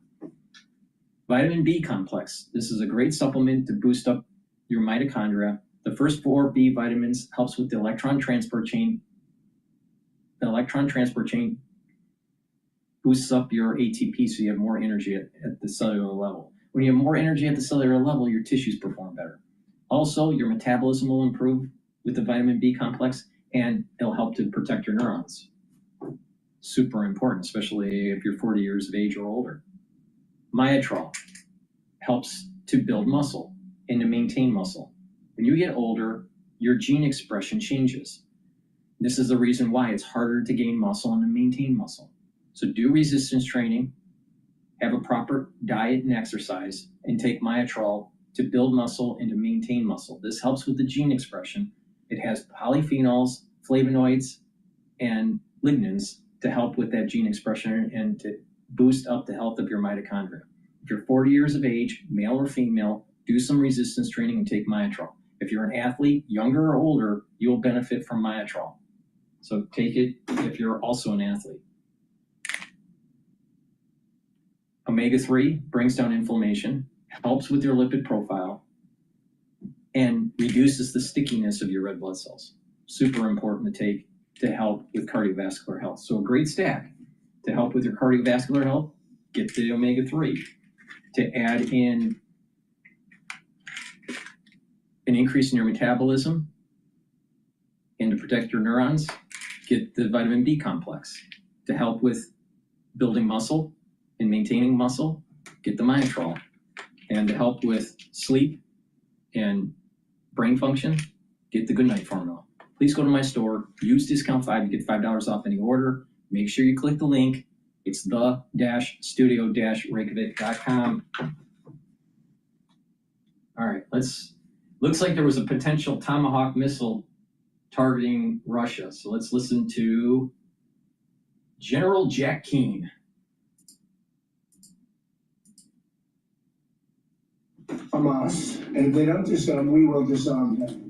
And it'll happen quickly and perhaps violently. This peace process, the rebuilding, which really amounts to the rebuilding process, is going to have some major stumbling blocks. If you don't have the security, you can't rebuild. That's basically the bottom line here. With that, let's bring in Fox News senior strategic analyst, retired General Jack Keane. General, thanks for being here. You know, the president went to Truth Social. He said the job is not done. All 20 hostages are back and feeling as good as can be expected. A big burden has been lifted, but the job is not done. The dead have not been returned as promised. Phase 2 begins right now. President DJT. They know this is a heavy lift. The second part. Yeah, I mean, it really is challenging. Certainly getting Hamas to release all the hostages as to a partial release, that was a major deal in itself. But the second phase is considerably more challenging for a couple of reasons. The primary one is Hamas, to make the deal, said that yes, they would disarm, yes, they would give up governance. But also, at the press conference in the White House, when the deal was announced, the president made a statement that if Hamas reneged on disarmament, then he would permit the IDF, ordered by Prime Minister Netanyahu, to go back in and finish it. I think the International Stabilization Force would try to do that first. But for our audience to understand, peace enforcement forces only work when both sides are cooperating. There's been a UN peace enforcement force in Lebanon for 2 decades, and Hezbollah has moved south every single year to do something against Israel, and they've never stopped them. So likely the card that would have to be played would be the IDF and Netanyahu going back in there to do that, and that's what really the president's talking about. All right, let's turn to another topic. AP, Russian aerial attack hits Ukrainian hospital. This is just days before President Zelensky arrives here in the White House, launching, the Russians did powerful glide bombs and drones against Ukraine's second largest city in overnight attacks, hitting a hospital, wounding 7 people. We've seen these attacks and the increase. President Trump talked about possibly using Tomahawk missiles on Monday. Take a listen. They need Patriots very badly.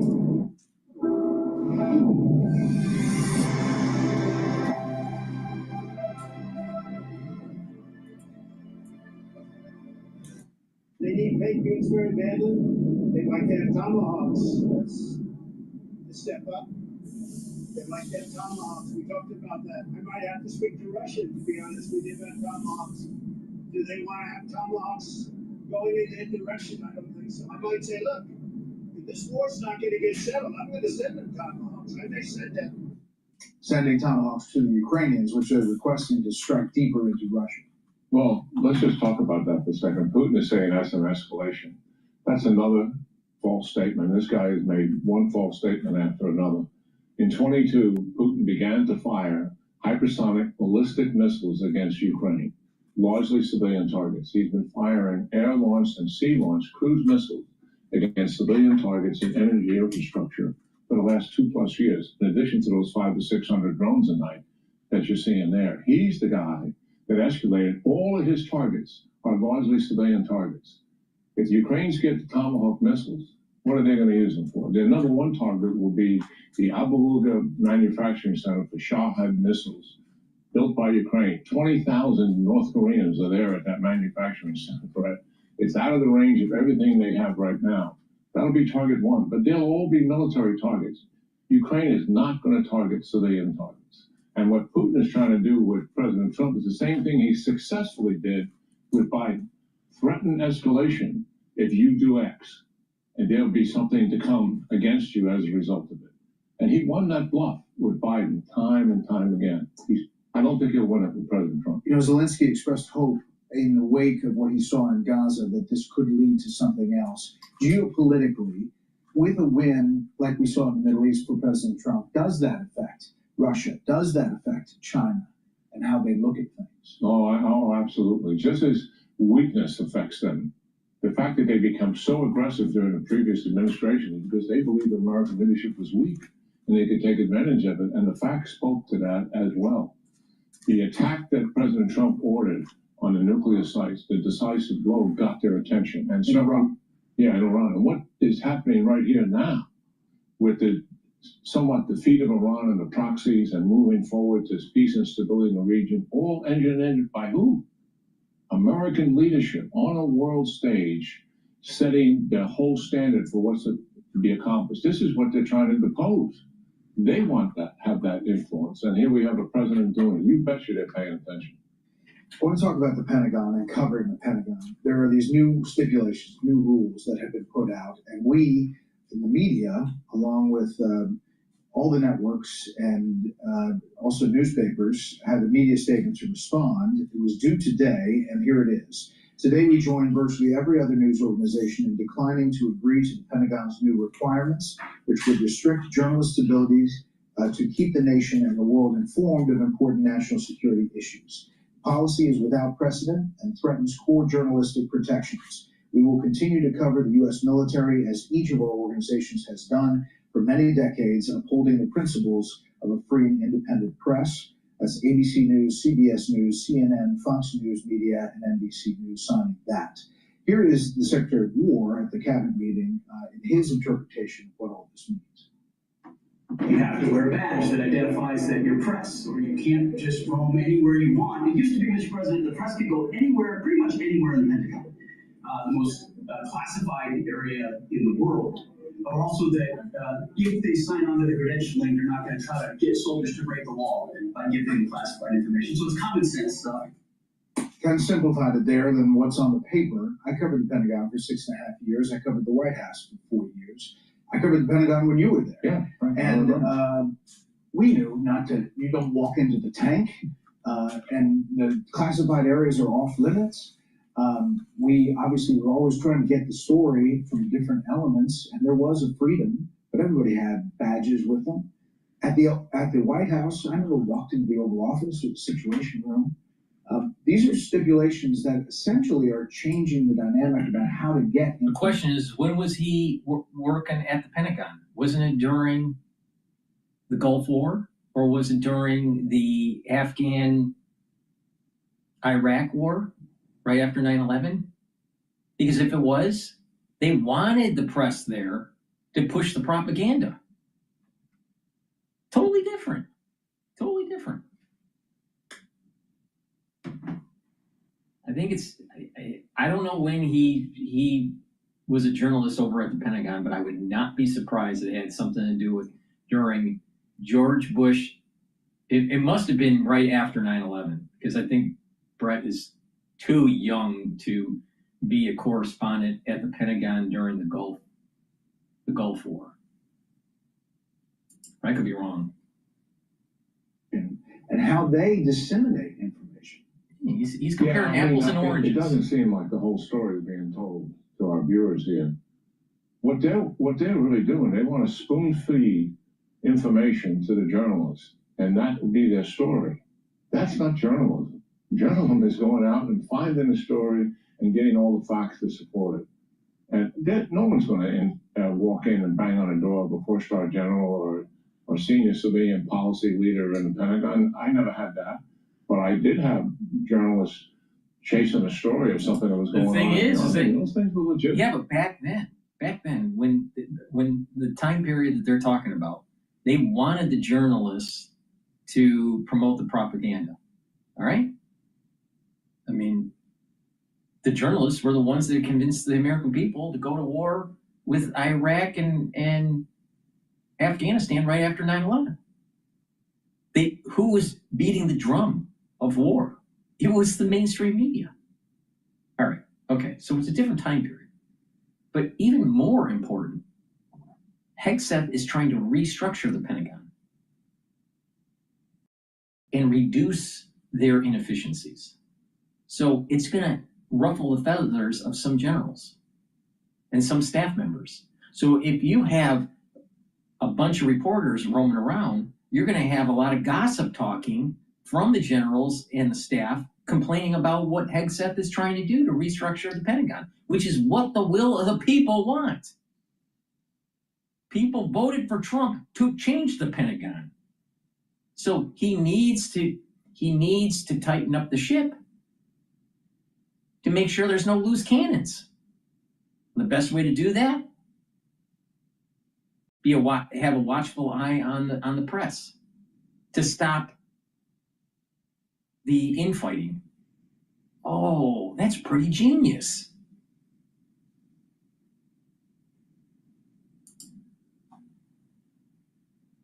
And if anything, what would frustrate us in times is we didn't beat you to it. And something bad is happening, and we're getting our act together to do it. And sometimes, well, let's wait a couple of days before we talk about that, and you guys are on it.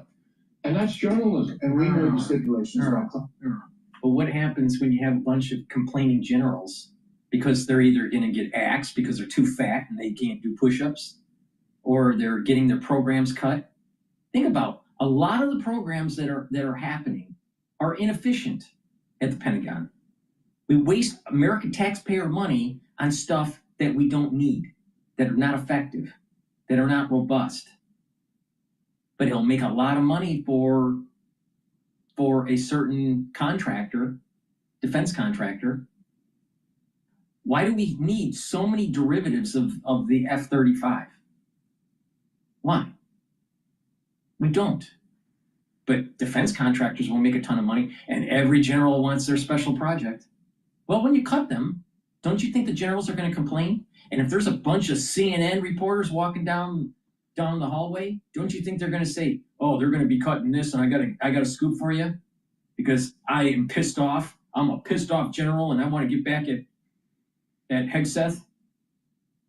So to stop the infighting, he has to get the journalists out, because he's doing a major restructuring of the Pentagon. And the Pentagon has a lot of nefarious things that are happening. The special projects, the golden parachutes, the insubordination that's taking place. Barack Obama was saying that there was insubordination with the Pentagon. He had problems having the generals do what he wanted them to do. And based on our Constitution, it's the fucking President of the United States. Even if you don't like him, the President of the United States tells the military what the fuck to do, not the generals. And I didn't even like Obama. But Obama was right. The commander-in-chief is the President of the United States, not the generals. There's the problem. There's the problem. So if you need to stop the infighting and the leaks, you gotta clamp down on the press at the Pentagon. So that's the story.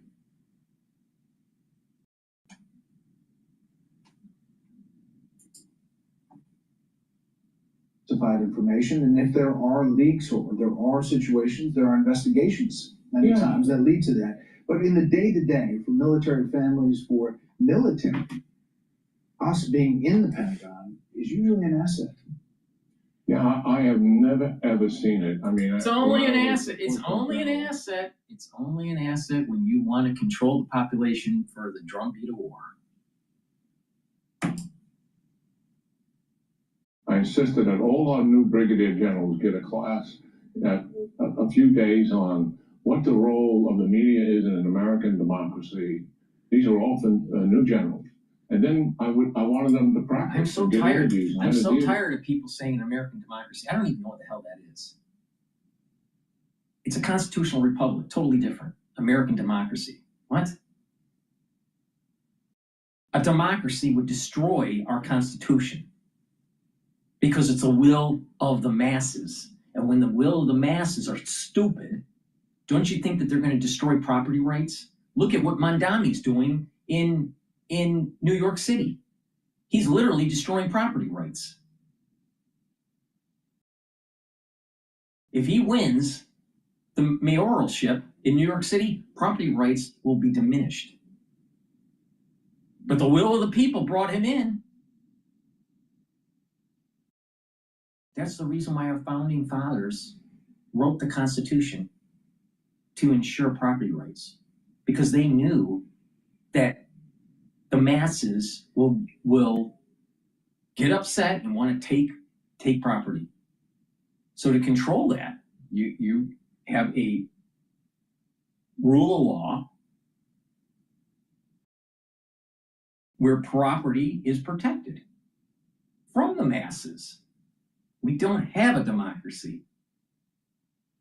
There is no democracy. It is a constitutional republic, which is far superior to a democracy.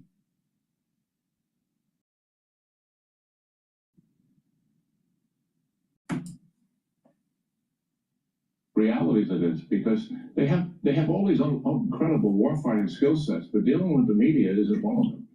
And so the education of them was very important to me, so they would welcome and don't see the media as something to be intimidated by. See the media as your conduit to the American people. And that's how I always saw it and believed in supporting it. There were times when stories were done that make me flinch a little bit. Yeah.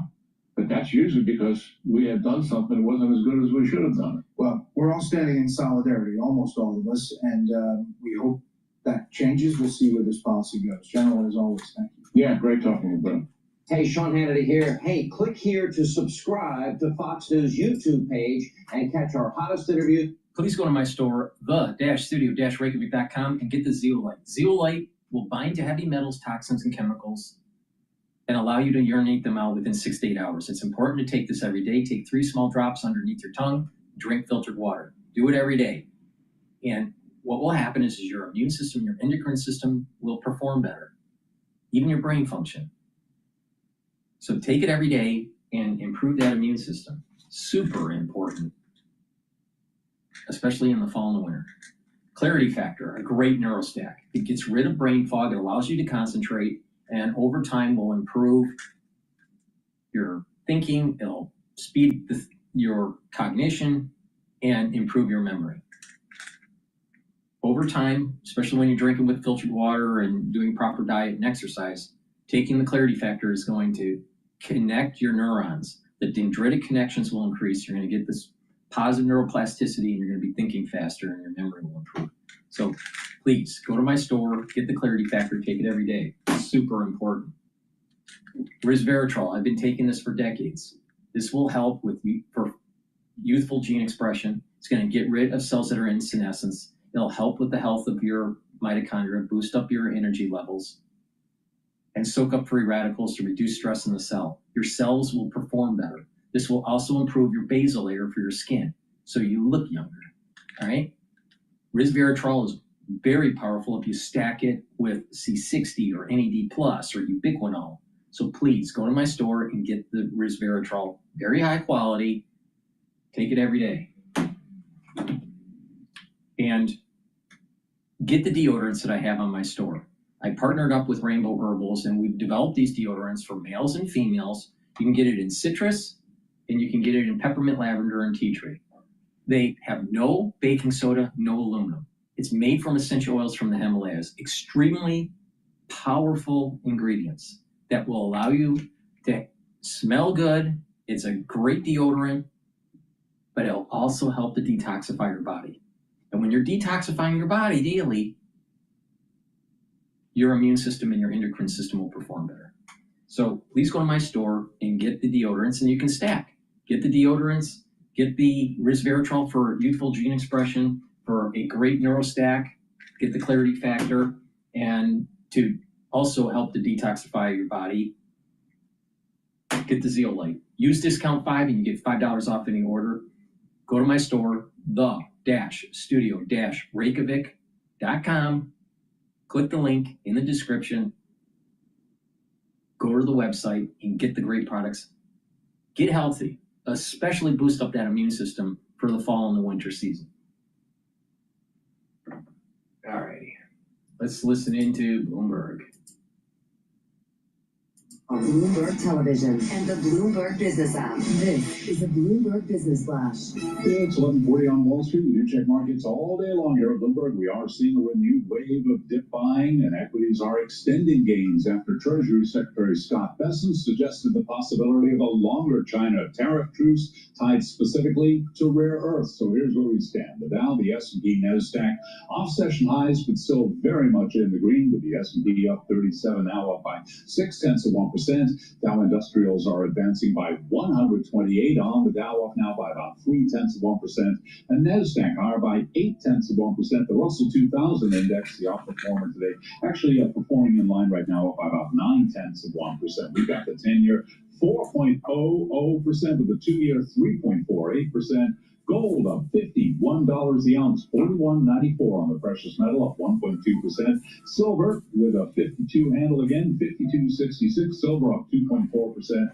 And a retreat for crude, $58.44 right now on WTI, down 0.4%. Morgan Stanley stock traders soared past expectations in the third quarter. Morgan Stanley shares, they are advancing today. Right now, we got Morgan Stanley gained by 5.5%. Bank of America's third quarter earnings beat estimates. Bank of America up now by 5.4%. So what about the banking outlook going forward? Cheryl Page is Senior Portfolio Manager at Angel Oak Capital. She was a guest moments ago right here on Bloomberg Intelligence. You know, I think positioning into the quarter, we like the large caps a lot. I think there's probably more of the deregulation angle that hits the large caps more specifically. But as we look forward to lower rate environment, I think the steeper yield curve, lower rate feed is underappreciated in the regional banks. And it may be time for a pivot into regional from large cap from here. Cheryl Page of Angel Oak Capital. Speaking of regional banks, this morning we did hear from PNC, stock down now by 2.7%. Recapping, S&P higher by 0.5%. And for on-demand news, 24 hours a day, subscribe to Bloomberg News now wherever you get your podcasts. I'm Charlie Pallett. That is a Bloomberg Business Flash. Thank you so much, Charlie Pallett. Paul Sweeney and Scarlett Fu here on Bloomberg Intelligence on Bloomberg Radio. We're streaming live on YouTube. And, for all the talk of all these companies involved in AI deals, circular deals where they're teaming up with someone and they're buying something or investing in something and partnering with something to buy their own chips back, one company is noticeably absent from all these announcements, and that is a big one. It's Apple. Yes. Where is it?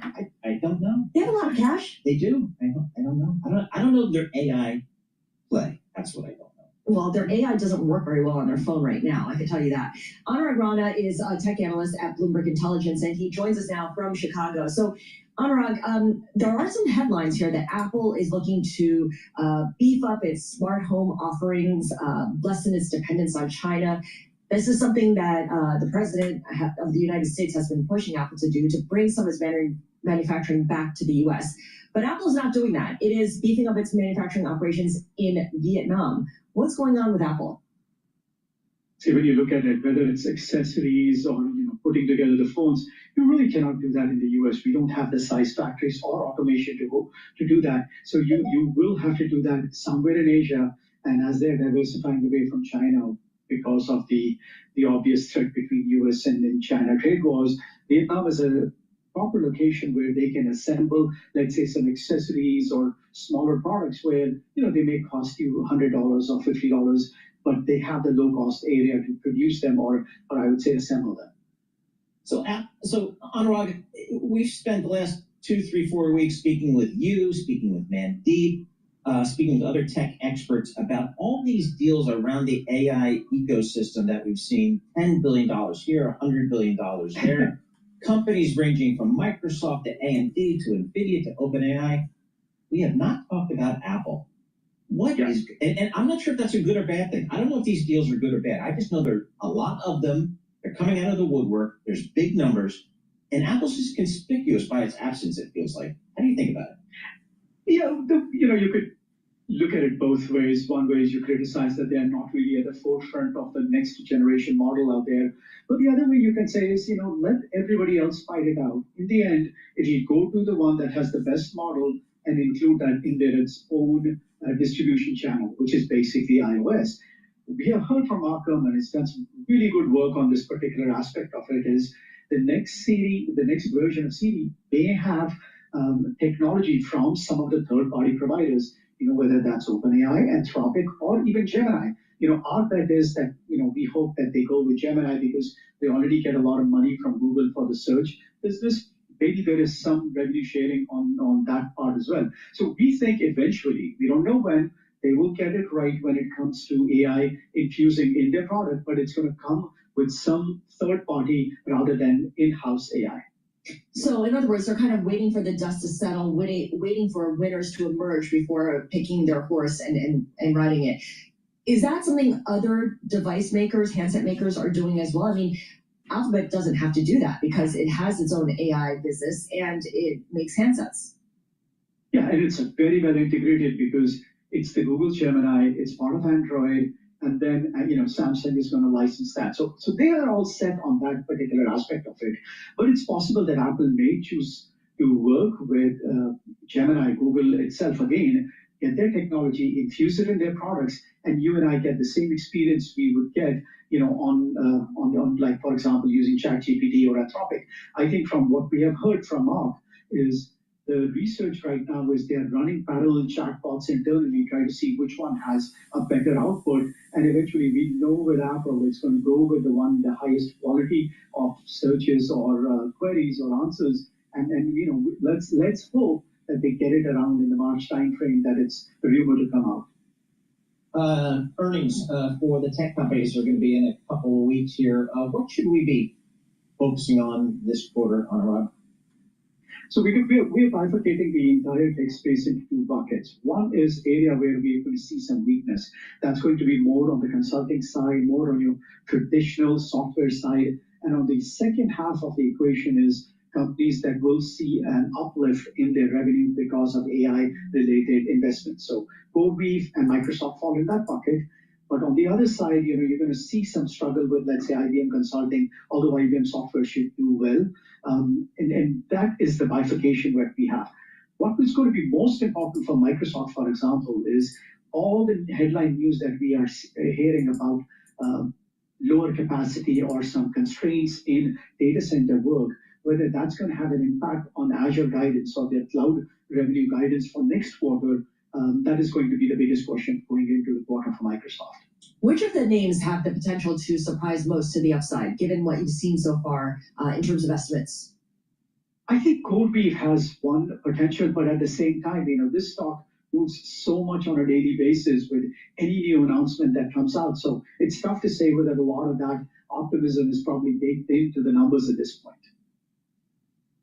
So what's the big thing that you guys are working on? I've referred so many people to the Bloomberg Intelligence Technology Team's AI report here, which really is definitive, I think, in kind of laying out for people what AI is and what are all the facets of it here. What's the next level of analysis for you guys in Bloomberg Intelligence Technology? So the biggest thing we are trying to hone in and bifurcate this investment cycle that you mentioned, during the initial remarks. There are two aspects of it. One is everything that OpenAI is needing. It's signing contracts with NVIDIA, Oracle, AMD, and so forth. Now, at this time, OpenAI doesn't have the money to fund a lot of that stuff. They have enough financial backers to take care of it. So, so that's one area to focus on. The second part is companies like Meta, Amazon, Microsoft. They are going out and building capacity or signing up deals for data centers and new chips. Now, they have the cash to do it. So we are trying to figure out in these cases to see both of these scenarios, to see which ones of them will have a greater impact on the downstream ecosystem, whether it's hardware providers or chip providers, or for that matter, data center providers as well. All right, Anurag, thank you so much. Anurag Rana is Bloomberg Intelligence tech analyst on what's been going on with Apple, AI, and a bit of a preview into the earnings season that's coming up. Speaking of which, Paul, I was looking, Netflix will be reporting in 6 days' time. I know it's not a traditional tech name, but it does kind of kick off tech earnings season. It does. It trades like a tech name a lot of times in terms of valuation and volatility, but it's been just a great story. The streaming business. Well, I think that because there were so many subscribers unsubscribing to Netflix because of the wokeism and some of their movies and series, that they may come in short in terms of their revenue. So it will be interesting to see if the cancellations of the subscriber base hurts their revenue. Before we go to the next video, that's going to be about Trump threatens to make Hamas disarm quickly and violently. This is on Times Radio. Please go to my store, the-studio-reykjavik.com, and get the Boomer Boost. Boomer Boost has 68 nutrients. It has a very comprehensive compound profile shown on the screen. You can also read the label on their website. This will target multiple systems.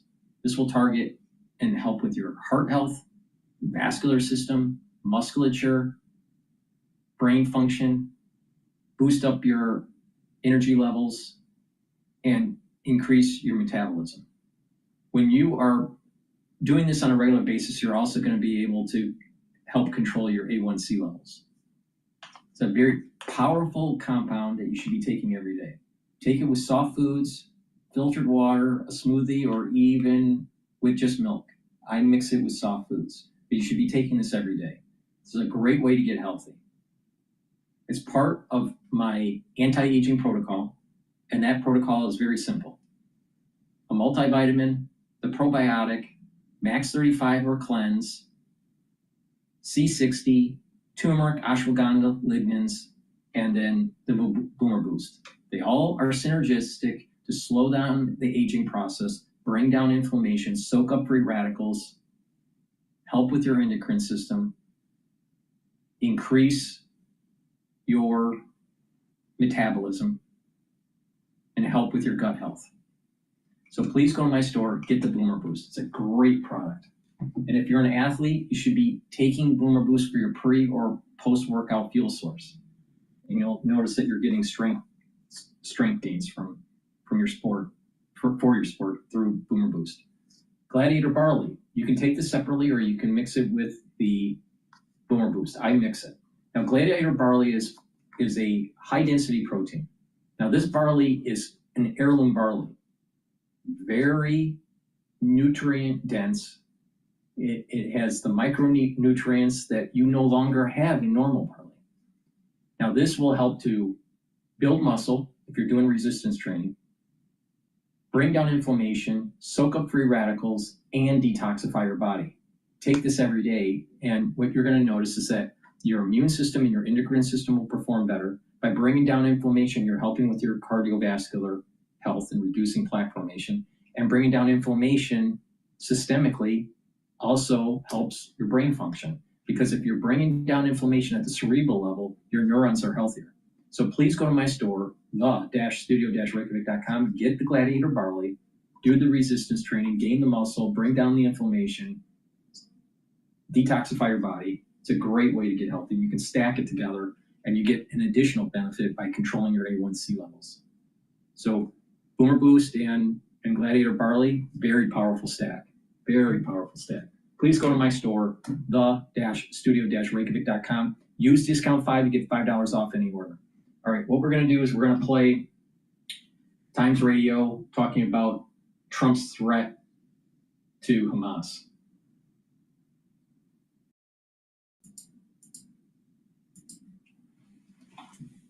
Since the day he became president, that he's going to personally get involved in Gaza in the sense of sending troops, but even he'll say he won't send troops. So he's really just threatening that the war will turn. I think that in principle could happen if the deal broke down. I don't think we expect any American action against Hamas. Now, on the front page of the Times this morning, Donald Trump says he'll make Hamas disarm after video emerged of the militant group killing suspected collaborators, their words, in Gaza.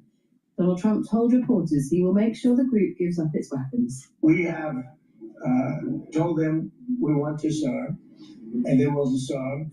And if they don't disarm, we will disarm them. And it'll happen quickly and perhaps violently. But they will disarm. You understand me? Because everyone says, oh, well, they won't disarm. They will disarm. And I spoke to Hamas. And I said, you're going to disarm, right? Donald Trump also spoke about Hamas publicly killing its enemies. You know, they did take out a couple of gangs that were very bad, very, very bad gangs, but they did take them out, and they killed a number of gang members. And that didn't bother me much, to be honest with you. That's okay. It's a couple of very bad gangs. You know, it's no different than other countries. Meanwhile, Israel says it will.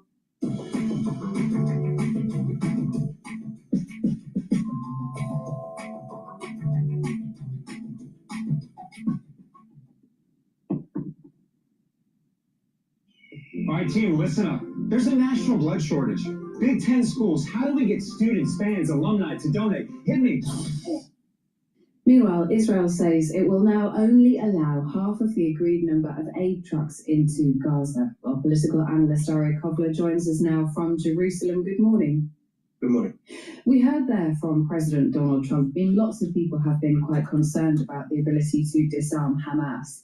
Where do things stand now this morning in terms of getting Hamas to put down its weapons and essentially fulfill the terms of this agreement?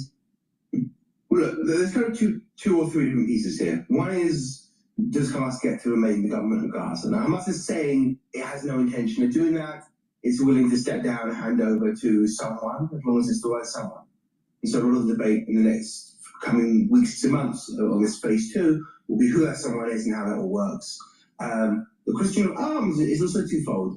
One is, Israel doesn't want Hamas to be a threat to it, but it also says if Hamas remains the biggest military force, the biggest armed force in Gaza, it doesn't really matter who says they're the government. The guys with the guns will still be in charge. So the question of is how do you disarm Hamas in a way that also gets them out of government?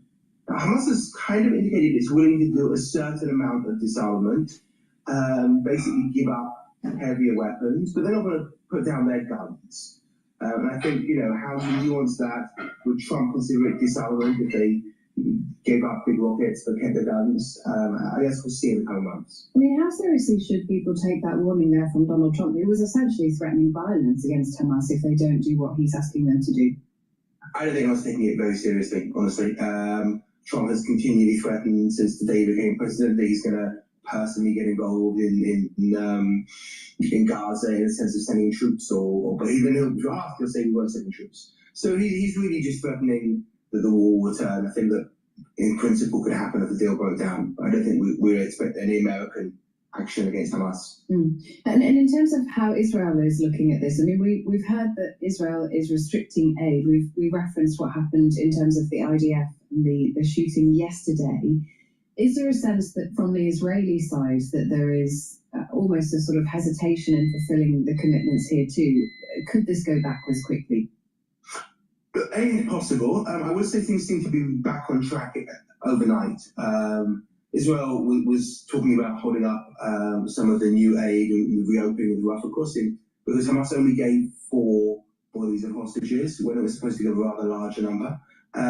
Since that time, last night at 10 p.m., Hamas gave another 4 bodies, some of which have already been identified. And supposedly today there's going to be another 4 or 5 transferred. That's enough for Israel to say, to be briefing this morning, that these threats of reducing the aid and closing the border, this is not going to happen, and we're back on track on that. And that's the latest that I'm hearing. When it comes to the shootings, I think one thing that we're going to see throughout the ceasefire is that there are still a lot of Israeli troops in Gaza beyond the agreed yellow line. And there are going to be times when they feel threatened and they see groups of men moving towards them and think they might be armed. I think this is a ceasefire in which there's going to be no shooting. It's going to be a ceasefire that looks a bit more like Lebanon, where there's almost actually an Israeli attack in Lebanon now every day against the Hezbollah position. But it doesn't escalate further because Hezbollah is essentially deterred from doing so. So I think that is what the ceasefire is likely to look like in the coming weeks and months. Unfortunately, it's not a ceasefire in which there's going to be no shooting, but there's not going to be kind of ground operations or intense military operations, rather kind of small actions that Israel frames as defensive.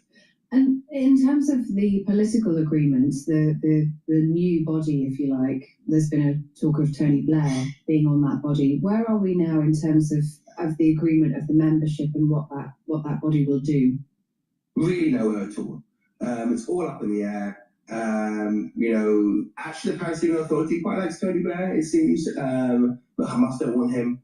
and the question of whether they get the veto, how countries have different views on this. We don't know which countries are going to be involved. Obviously, the Americans are, and some of the Arab nations. We don't know which Palestinians will be. Everything is up in the air. That's a long way away. I think we're going to have a longish period of months in which Hamas remains the government of Gaza, which Israel remains inside the Gaza border. Aid comes in, and then we pressure on, how we get to a period of a new government for Gaza and reconstruction. Finally, we have all been watching the scenes of the hostages, the living hostages being reunited with family members. We are now starting to hear about some of the living conditions that they faced during their time with Hamas. What for you kind of stands out so far when you listen to some of those stories of people who have been returned? Well, it's very interesting. Almost all of the hostages talk about how they were heartened by hearing the protests inside Israel, the rallies for them, and internationally. And as someone who attended some of those rallies, there was something to that, feeling like you were actually reaching them on the ground in Gaza. It wasn't just a kind of domestic political thing or just to make myself feel better. It had a real impact. It's clear that some of them were kept in really appalling conditions, essentially in solitary confinement for 2 years. A lot of them, it seems, were fed up in the last, not fed up, but fed in the last week or two to try and make them more presentable after having previously been skeletal. But that carries helpless, which is one of the reasons they're in hospital now. And just kind of seeing how many of them never gave up hope throughout this period. Yeah, it's such an important point to remember, and I know that we will start to hear more of those stories over the coming days and weeks. Ari, thank you as ever for joining us to give us the latest. That's Ari Kovler. All right, we're going to go to CNN. Supposedly there was a body that was returned to Israel that is not a hostage. So maybe there was a mistake or it was done on purpose. I'm not sure. So we're going to go to CNN. But before we do that, please go to my store. Get the nattokinase. This is fibrinolytic. This will break up clots, but also help to bring down LDL levels and increase your HDL levels. Nattokinase you should take every day to help with your cardiovascular health. Super important. All right? So please go to my store. Use discount 5. You get $5 off any order. Go to my store, the-studio-reykjavik.com. The link is in the description of this video.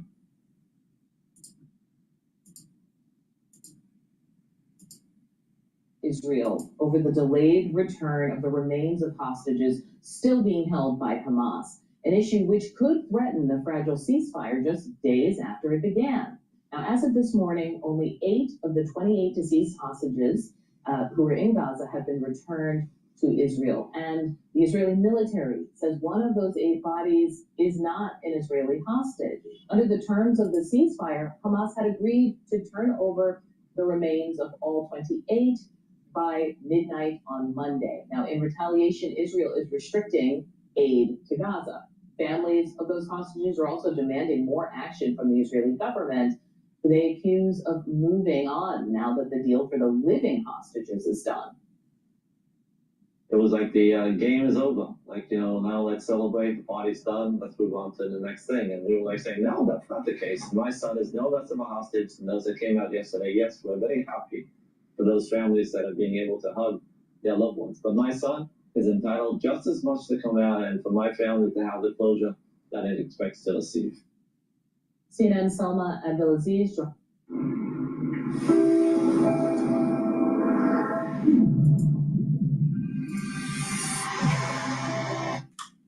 CNN Salma Abdelaziz joins me now. And Salma, there's always been a question about whether or not Hamas would be able to track down the remains of all of these hostages. Can you talk about what the concerns are now? And Adi, that's absolutely the key kernel here. Let me start by explaining what we know so far, because this only just happened a couple of hours ago that the Israeli military announced that one of those 4 bodies that had been handed over overnight by Hamas to Israel was not that of a deceased hostage. Now, one source saying that they believe it was actually a misidentification by Hamas. not an intentional mistake. A second source saying that they do believe that that body is that of a Palestinian individual. Now, we did have a similar case to this in February of 2025, February of this year. Shira Bibas, a mother of two who had been kidnapped on October 7th, the body initially handed over as hers turned out to be the body of a Palestinian woman. A day later, her body was handed over by Hamas. So there is precedent here and hope that this can be resolved. But still, this means that so far, only 7 out of those 28 deceased hostages have been returned home. And as you mentioned, it was in the agreement that Hamas would hand over all those bodies by 72 hours, by that Monday deadline. But for months now, Prime Minister Netanyahu's own intelligence assessments have indicated that Hamas may not be able to retrieve and identify all of those 28 deceased hostages on the ground. Some may simply be held by other factions. Some may have been lost to this war. Some have been, one of the 28 is actually a lieutenant who was killed over a decade ago. So you can begin to understand the complexities. Still, there is a lot of frustration and anger on the ground, of course, particularly among Israeli families that have been seeking that closure. And their anger is not just directed at Hamas, it is also directed at Israeli politicians, some who took off their pins, indicating that the hostages are all home, something which is simply not the case. And in Gaza, the consequences are already raining down. Today, the United Nations saying that Israel, in response, has cut aid in half today. Only 300 aid trucks will be allowed into the enclave. It was 600 previously. I have been saying that this was going to be a false peace and that this was going to rear its head when the shofar is not blown next year on September 11th. Why? Because that's Rosh Hashanah on the Sabbath. And there's a prohibition to blow the shofar on Rosh Hashanah if it coincides with the Sabbath. And every single time that happens throughout Jewish history, there's a curse in the community, the Jewish or the Jewish people, and or the whole world.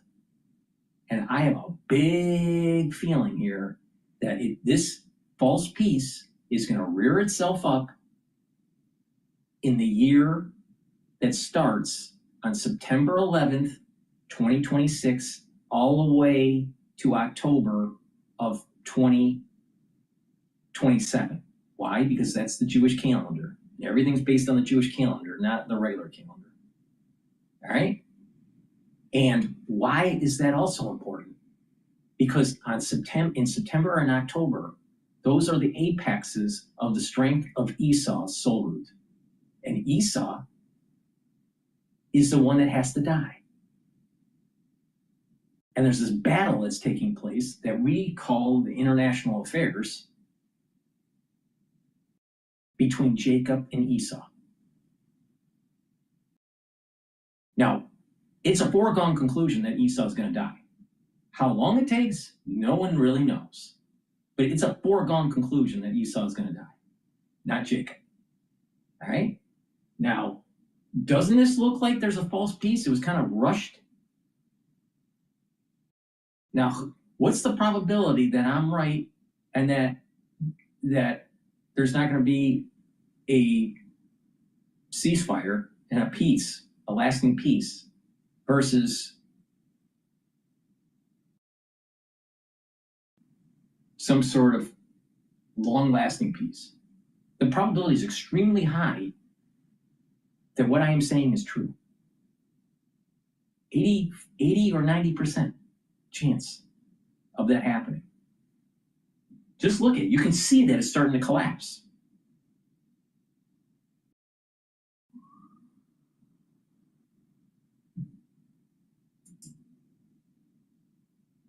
Barely enough, according to humanitarian workers, and Israel's security bodies are now potentially recommending that Israel redeploy its forces to parts of Gaza or shut down the Rafah crossing completely. So serious concerns now that we're seeing the cracks in this ceasefire deal. And at the heart of it all, Adi, of course, is Prime Minister Netanyahu, who has had this knowledge for months now that Hamas may not be able to retrieve all the dead.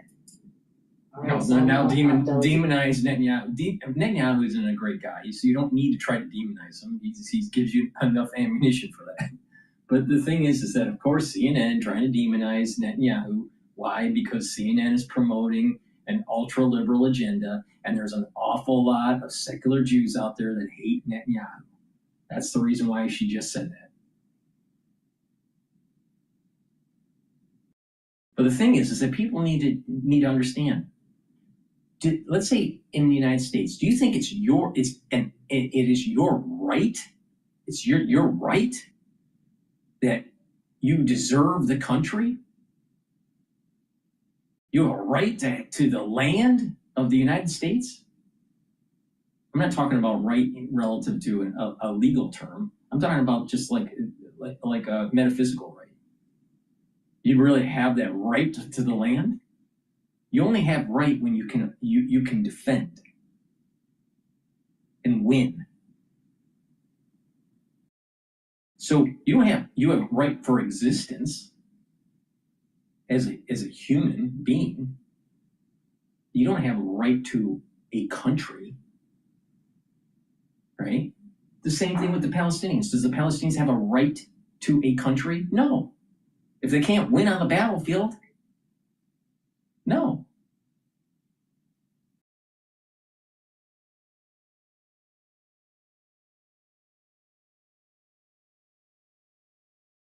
If the United States can't defend its land, should we go to the victor and say, it's our right to have the land back?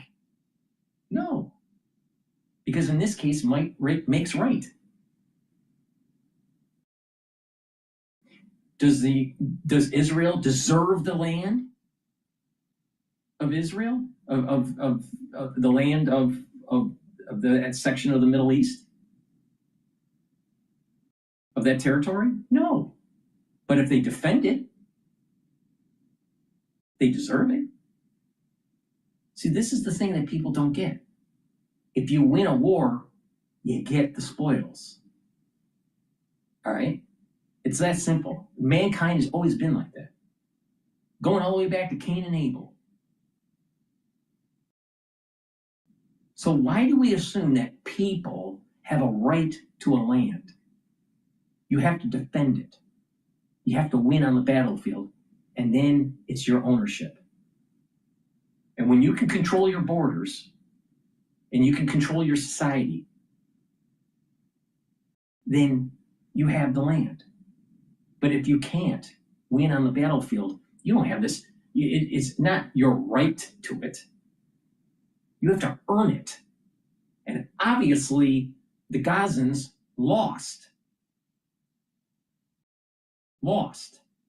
They didn't win. They lost.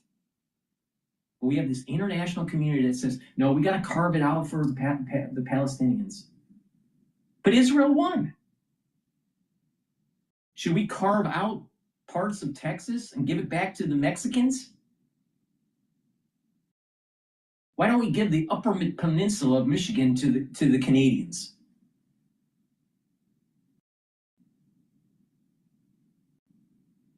If you win on the battlefield, it's real simple. You won.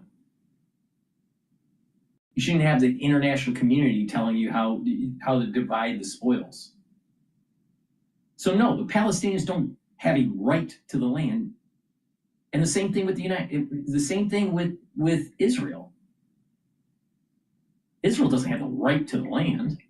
They have to defend it. They have to win. That's what makes it right.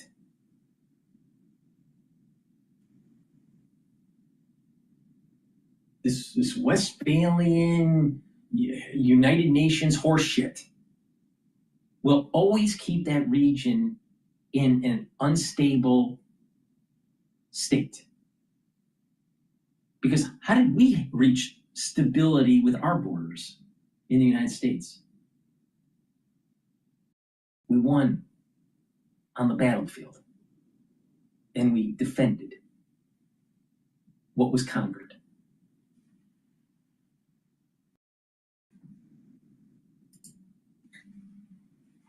Will be following this today. Thank you for your reporting. Joining me right now is one of those parents still waiting, Ruby Hen, the father of Itai Hen, the youngest American hostage taken.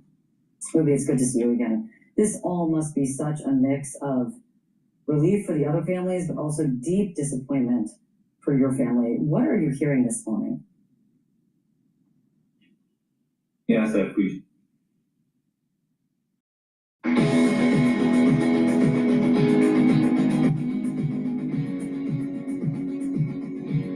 For your customers, a contact is not enough to feel connected. At Avaya, our mission is to help you turn single engagements into meaningful journeys, instantly and ongoing, gaining trust, loyalty, and momentum along the way. It's time to redefine your contact center as your connection center, strengthening customer relationships that build business value. Finally, there's a platform that makes every connection possible.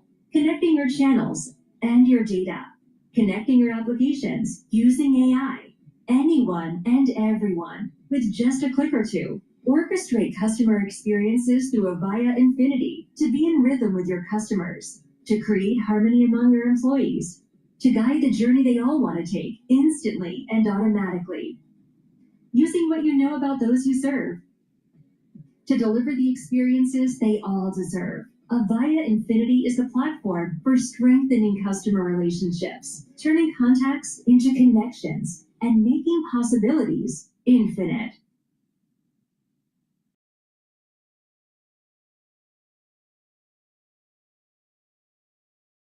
We met in high school. Our daughter is 10 weeks old, very fresh. We had this big plan to purchase a new home. We had our money set aside in a savings account. It wasn't doing anything for us. I don't even remember what our interest was. Do you? It's like 21%. That's when we found Wealthfront. With our cash account, with all the interest that we earned, it made us feel like we got a huge piece of this kitchen for free. The high APY with Wealthfront was a clear winner. Yes, if we just go to the fact, it's been 96 hours, when it was supposed to come out 48 hostages, and 96 hours have passed by, and we only have 27 of those hostages out. I don't think that was the intention of the agreement that was put in place, and definitely not for the United States, that out of those 48, there were 2 U.S. citizens that are Black American. The fact that one of the bodies returned has now been identified overnight by the IDF to not match any of the remaining hostages. What do you think that means? Why do you think Hamas would do that, or what do you think it says about what Hamas knows of the whereabouts of the hostages? They don't know. That's the problem.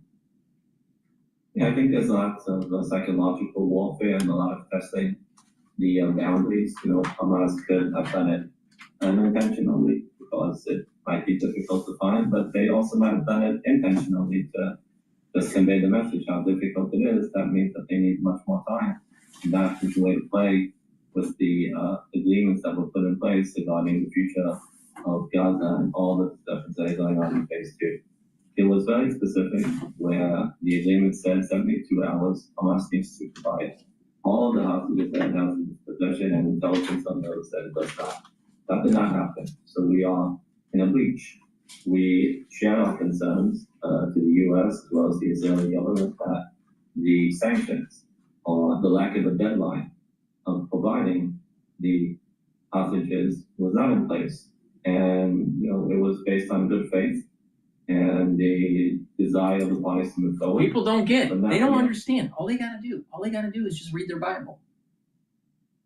The mother of Jacob and Esau, she knew that Esau was an animal.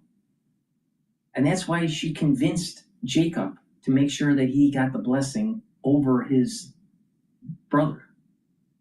Because Esau was born first. They were twins. All right?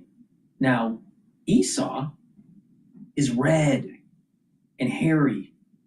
He gets mad easily. He kills. He's not a scholar. He's not a homebody. He's not, he's a man of the field, right? And he gets enraged and jealous. But he's smart. He's smart. He's cunning. He's a predator. And now individuals, groups of people, even countries get their energy from a soul root. And the soul root of Hamas and the Palestinians is Esau. Now people would say, no, it's Ishmael. No, that's Saudi Arabia. No, Esau. The ones repent, they'll become positive Esau and the intellectual Esau. But the ones that don't repent, aka Hamas, aka Hezbollah, even the theocratic regime of Iran, guess what? That's negative Esau. And the Bible stated that Benjamin chops off the head of Esau. And the head ends up being buried with the patriarchs, the intellect, because Esau repented. The body, the animalistic, isn't allowed to be buried with the patriarchs. And this is very reminiscent of what we're seeing here with the destruction of Gaza.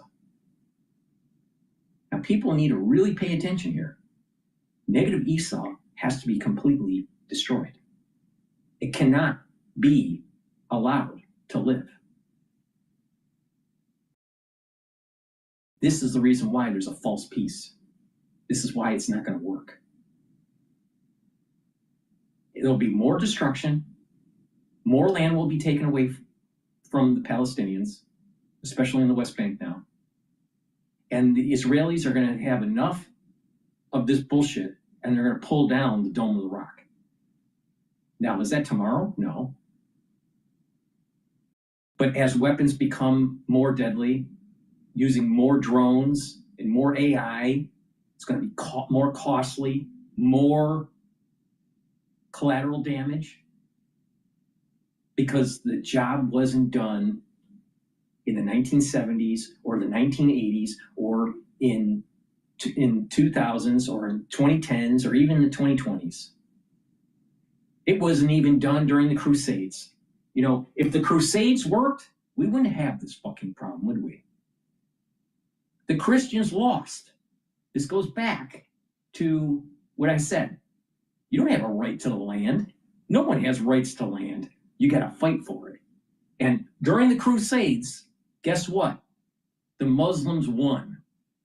And now, fast forward to the modern day era, and we're still dealing with the problem of the Dome of the Rock.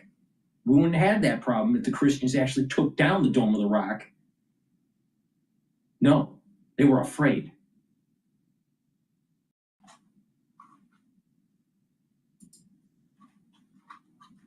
A different situation. We are very concerned that this window of opportunity of getting hostages out might close. And again, there are 2 U.S. citizens that are not accounted for.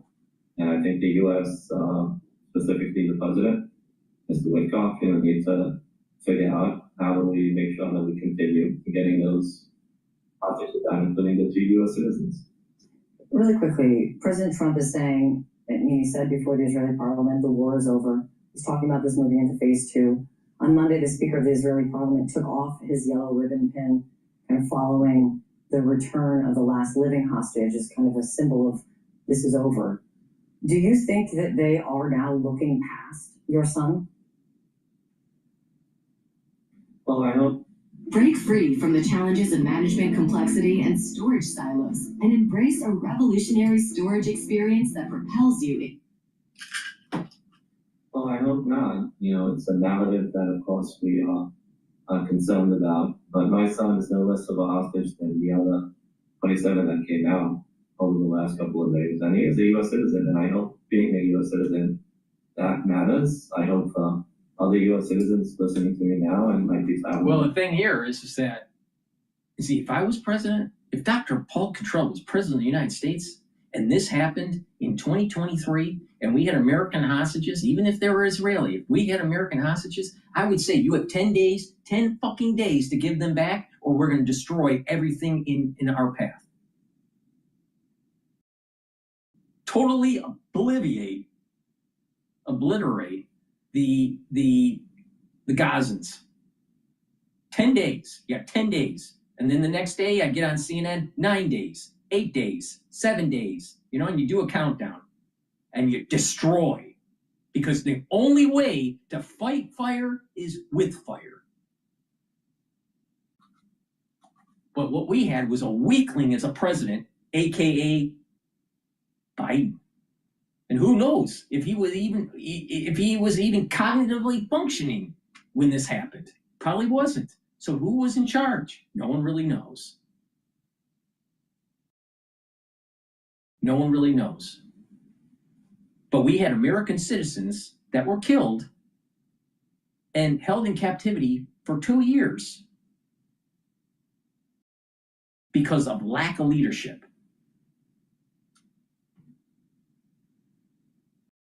And the only thing that the Arabs understand is force, is strength. Why? Because that's how you deal with someone that is red and hairy. All right? Force. Why did we not do what I just said? Because we were afraid.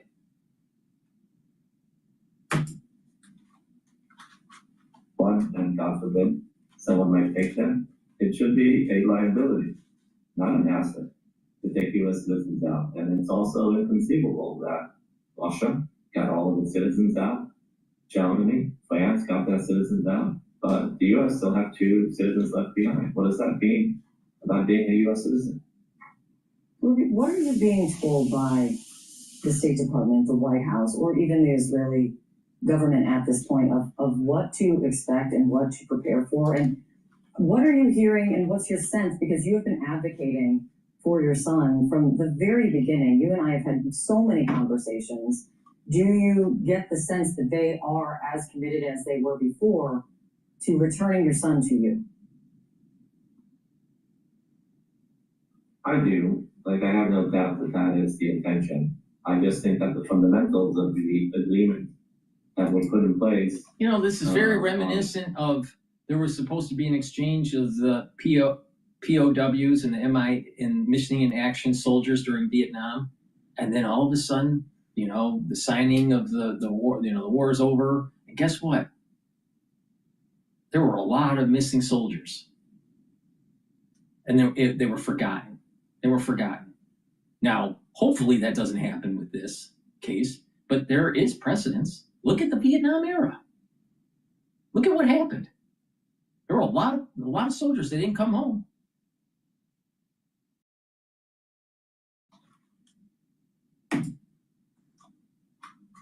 And that exactly is where Hamas is playing at the moment, and testing the boundaries. And I think that's where the United States and the mediators need to do whatever is possible to make sure that Hamas goes back to what was agreed upon and releases as soon as possible all of the hostages that they have. They are in breach at the moment. And it was also assumed that 2 U.S. citizens can be accounted for, based upon the knowledge that I have. So they should have been out, and they are not out. And the question is, what do we do? Here's the problem. This is the problem with the problem with the secular movement in Israel. They just wanted the hostages back. They don't even want the Temple Mount to be rebuilt, which is antithetical to what is actually written. All right, so they're part of the problem. They're part of the problem. You wonder why that there were no Orthodox people that were captured during October 7th of 2023? Because they were following a holiday. The ones that were, you know, at the rave, they weren't following the holiday. Don't you think that there was a little bit of retribution there? Cosmic retribution, if you want to call it that. Metaphysical retribution. Not getting to the heart of the problem. You're dealing with someone that's red and hairy, Esau, and you're also dealing with infighting within the Jewish faith, within the Israeli constituency.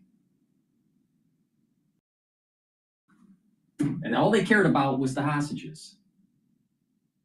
Well, that's not the. They're missing the forest through the from the trees.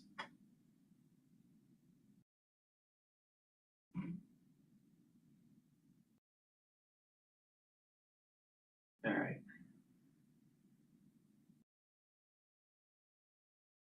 All right. I want to go to Bloomberg. They're talking. It looks like they're talking about Bassett and the tariff. But before I do, please go to my store, the-studio-reykjavik.com. Get the vitamin D3. This is really important, especially for the fall and the winter. Vitamin D3 is a gene expression cofactor. So it's going to help with proper cellular processes. D3 also helps to get cells to go into apoptosis if they're infected. Super important for the fall and the winter. D3 also helps to absorb calcium. And D3 can help with the cardiovascular health and your bone density, especially for bone density if you do resistance training. So please go to my store and get the vitamin D3.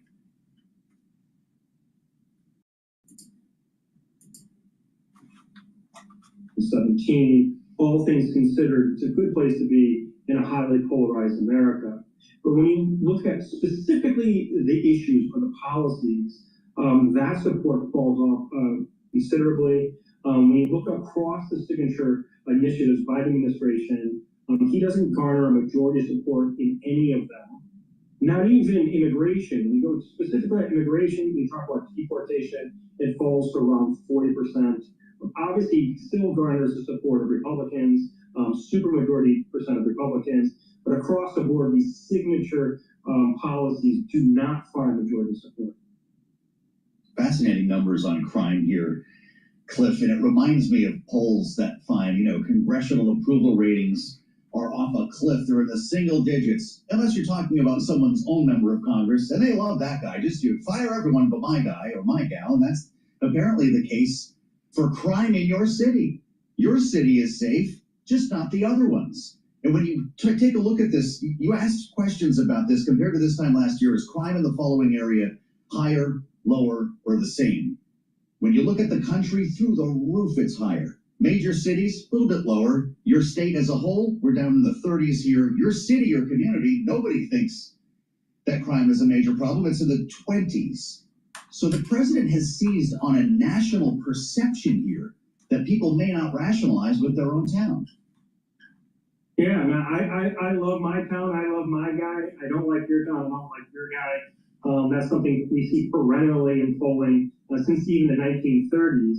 And indeed, the administration has leveraged that, right? It's all about proximity. The closer I am to the issue of crime, the less I think it's a problem. And he has, pushed that agenda. Now, the Republicans have historically pushed that agenda, with their base being in the suburbia and rural areas, not in those sort of blue urban areas. But ultimately, that's the explanation of the difference in perceptions. Now, that said, there is very little support for the deployment of National Guard troops in the urban areas. It doesn't matter how you ask it. You only get somewhere between 20 and 30% of Americans agreeing with it. But still, you get a strong majority of Republicans. But as a general, not base issue, it doesn't flow.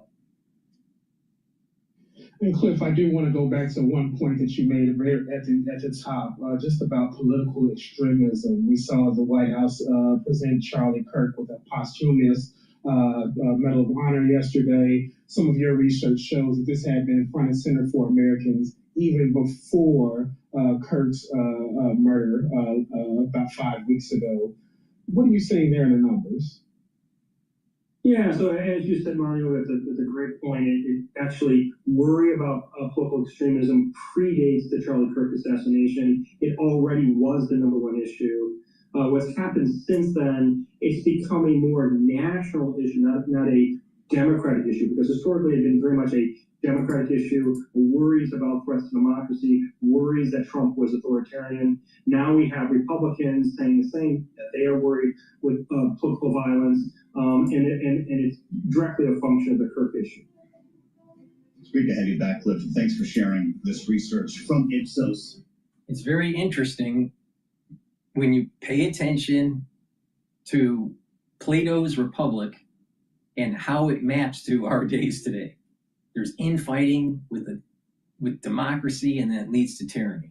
There's a tyrant that comes. Now, I don't think it's Trump, and our democracy is, our constitutional republic will go on for many more years, you know, with the balance of powers between the judicial, legislative, and the executive. But there's going to be a boiling of stress and tension in the society between the haves and the have-nots. Because what's happening is that the representative government is being beholden to an aristocracy, a wealthy class, all right? Because the cost to run a campaign, they're going to be beholden to K Street. They're going to be beholden to the lobbying groups, even the super PACs.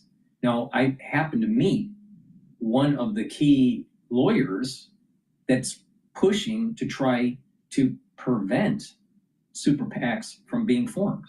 And it's going through some legal hoops and court systems, but there is a high probability within the next 5 years that the Supreme Court will see this case and have to make a definitive judgment if super PACs are legal or not. So it's a convoluted legal argument, and I'm not a lawyer, and I don't want to be one. But the thing is that there's a problem with the haves and the have-nots. There's a stress that's building up. And in the future, there's a high probability of a tyrant to take charge because of this stress. All right? And this is what Plato's Republic's warning about. This is what Socrates is saying in Plato's Republic about these levels of a society where you have the aristocracy, you have timocracy, you have the oligarchs, you have democracy, and then you have tyranny.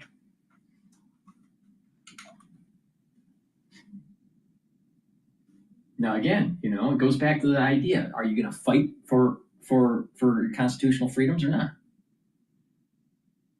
They're endowed by our Creator, but if you don't protect them, you lose them.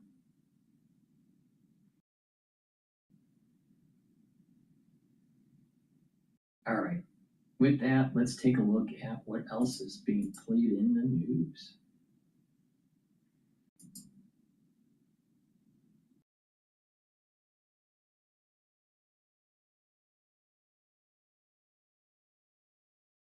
All right. I want to take a look at. Let's listen in. Just let's see where the Supreme Court's at. It hears arguments in key voting rights. Hopefully they're playing this. I'm not sure. This is live.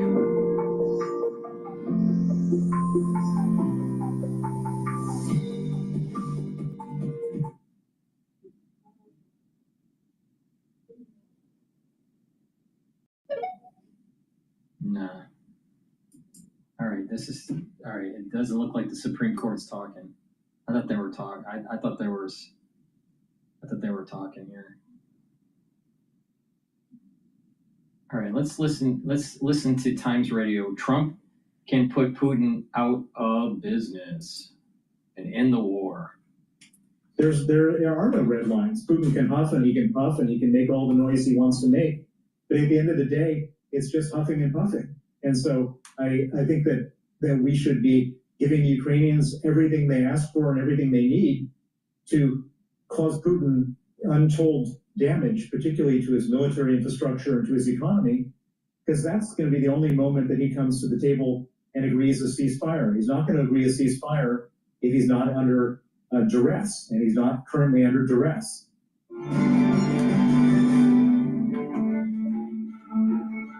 Hi, I'm Fergus McPhee, and welcome to the Trump Report on Times Radio. You can watch us every day, Monday through Friday, on our YouTube channel, and you can also listen and follow the show wherever you get your podcasts. Joining me today on the show is Sir Bill Browder. Bill, we always appreciate your time. Thank you for coming on the Trump Report. Thanks for having me. So let's start then today, Bill, with fresh from celebrating the brokering of his 20-point Gaza peace plan between Israel and Hamas. Donald Trump suggested that he might be willing to now send Tomahawk missiles to Ukraine in what he described would be a new step of aggression in the war. What is your reaction to that possible news? Well, on the surface, it looks like a great announcement. Ukraine needs all the help they can get. They need to strike targets, military targets, and economic targets inside of Russia. The Tomahawk missile is a very effective tool for doing that. The one reservation I have, which is also intimated in some of these announcements, is that Trump would, or the United States would ask for restrictions on targets that could be hit. And one of the things which I found so frustrating about the U.S. military aid to Ukraine during the Biden administration is that they would provide quite a bit of aid, but then they would put these very onerous restrictions on the Ukrainians to say that they could only use ATACMS missiles inside the territory of Ukraine, which I think is kind of crazy. If you have a foreign invader invading your territory and you can only hit them when they're in your territory, that kind of defeats the purpose. And in a certain way, Trump's initial foray into Ukraine, which was to withdraw military aid, gave the Ukrainians absolute freedom of movement to do what they wanted to do. And we've all seen that without the U.S. restricting Ukraine on hitting targets inside of Russia, they can be quite effective. And of course, we're all watching on a daily basis as Ukraine, using just drone technology for the most part, has immobilized and destroyed somewhere between 20 and 40% of Russia's oil refining capacity. And there are now fuel shortages and all sorts of other economic problems as a result inside of Russia. So what I'm worried about is Trump providing Tomahawks and then saying, you've got to give us a list of every target you want to hit in Russia, and we may reject those targets. And so let's see what happens, but that's the issue going forward. Because we know the Tomahawks, I think they can range from between sort of 1,500 to 1,800 miles, which would hypothetically mean Ukraine could strike Moscow. But are you saying you'd imagine Moscow might be on that list of do not strike targets?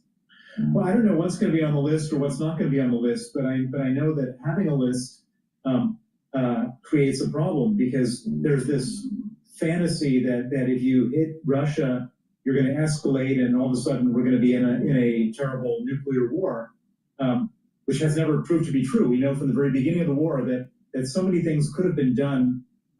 First, it was tanks, then it was ATACMS missiles, then it was F-16s, and everybody said, no, we can't do that. That's going to escalate. That's going to cause problems. No, we can't. And then we ended up doing it. It didn't escalate. It didn't cause problems. And if we had done it earlier, we would have saved lives and perhaps changed the outcome of the war. And so I don't know what's going to be discussed in these meetings. I don't know what restrictions will be put in place. That's the main reservation I have.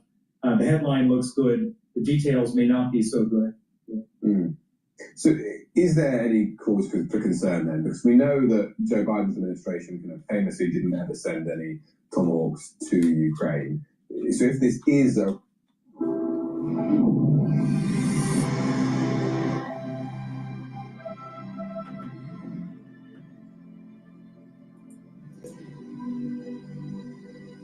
Ukraine, so if this is a red line for Moscow, what does that realistically mean for the war and the world? There's no such thing as a red line for Moscow. Moscow doesn't have the capacity to create red lines. Their big trump card is nuclear retaliation. But the reason why... Breaking news, Bassett says action will total $40 billion to help Argentina. Last week it was late last week it was $20 billion, so it's even worse now. Argentina bonds jump on reports of larger U.S. aid. Putin hasn't used nuclear weapons is the same reason why every other Russian and Soviet leader has never used nuclear weapons, because using nuclear weapons leads to mutually assured destruction. And so there's sort of an absolute practical prohibition on using nuclear weapons. And otherwise, there are no red lines. Putin can huff and he can puff and he can make all the noise he wants to make. But at the end of the day, it's just huffing and puffing. And so I think that we should be giving the Ukrainians everything they ask for and everything they need to cause Putin untold damage, particularly to his military infrastructure and to his economy, because that's going to be the only moment that he comes to the table and agrees a ceasefire. He's not going to agree a ceasefire if he's not under duress, and he's not currently under duress. Because you mentioned the Ukrainian-made drones here, but if the US does send these Tomahawks, that is a game changer, isn't it? That's a level up from Ukrainian drones. I'm not sure anything is a game changer per se. Everything adds more pressure onto Russia. If they have the Tomahawks, they can use those Tomahawks to destroy arms production. If they can use it to destroy military bases, planes, or oil exploration, production, refining capacity. Those are the types of things which then adds more and more pressure onto Putin. And I think that altogether, putting that in place, other things, other military offensive military equipment, plus going after Russia's oil revenue, those are all things that put together can put Putin in a position where he has no choice but to negotiate. But right now he's not in that position. And if you take President Trump at his word, he wants to force a negotiation, and that would be the thing. Those would be the things to do to force a negotiation. Yeah, both yourself and other contributors have mentioned sort of the oil refineries on this show before. Now, peace through strength has become sort of something of a doctrine for the Trump administration. I think he even used the words in his address to Israel earlier this week. Do you think we've seen that yet applied in his approach to Russia? I think we've seen just the opposite. So Trump has come in. What has he done practically? He practically has withdrawn financial military aid for Ukraine. There have been no more military aid packages proposed by the Trump administration or approved by Congress since he's been president. There's still some remaining U.S. military aid that was approved by Biden and approved by Congress that's coming into Ukraine, but that's going to run out. He has not imposed crippling sanctions of any sort on Russia. In fact, I'm not aware of any particular sanctions he's imposed at all. And so those are the two things that would be considered strength. Neither of them have been done. Now, I would be the biggest supporter of any actions he takes which deals with both those two issues, and hopefully he will. Trump is expected to meet with President Zelensky at the White House on Friday, as we just mentioned.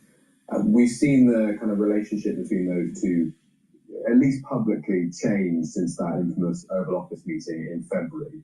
What will you be looking out for and hoping to hear on Friday from that meeting? Well, I mean, first of all, the fact that the meeting is happening, I think, is an encouraging sign. It wasn't scheduled a week ago. Yeah, I think this will be the third time they've met since January, which is it's definitely an increase. So having the meeting is good. Trump is on a high right now. He's actually, he's a big braggart. He brags about things that he has nothing to do with, but his success in Israel is absolutely his success, and I think that he actually discovered the joy of heroism. It was heroic what he did with his whole conflict in Israel, and I think that he probably all of the endorphins are shooting off in his body, and he's feeling the glory of doing something heroic, and I think that he's probably on a heroism high, and he probably wants to repeat the feeling with Ukraine. And so the fact that he hastily organized this meeting, I think, is a good sign.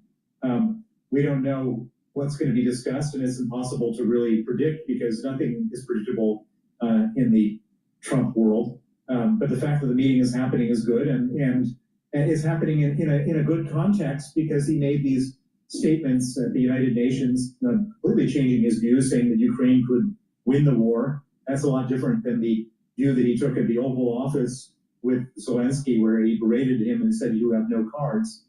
So we just have to see. But trying to predict what Trump is going to do is a foolish game because he never does. He's the most unpredictable president the United States has ever had, and perhaps that's his. That may be his superpower in this situation. If we can't predict it, Putin probably can't predict it. Zelensky can't predict it, but maybe he'll do something which will be helpful to Ukraine, and we just have to hope that that's the case.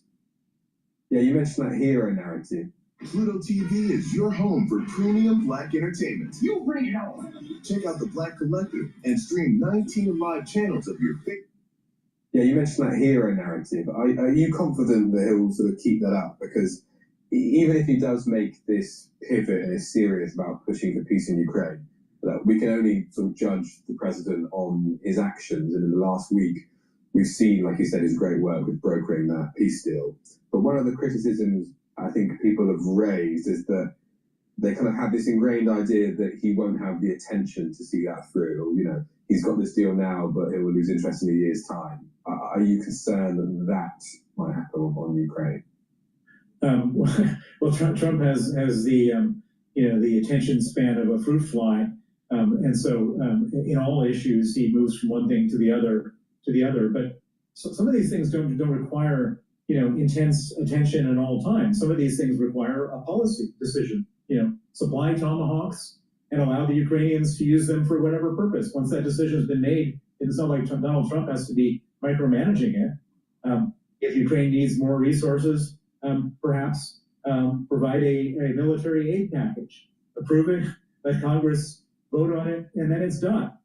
This is not something that requires Trump to be sitting at his desk every night, watching everything that comes through. And so I don't think that it's necessary for him to be detail oriented. He just needs to make some big, bold, supportive decisions, and if he makes those decisions will have an impact. But it does require, specifically with the oil refineries and crippling sanctions, it does require the will of the Western world, right? I mean, people have sort of been calling for these the last 3 years, and we still haven't quite got them yet.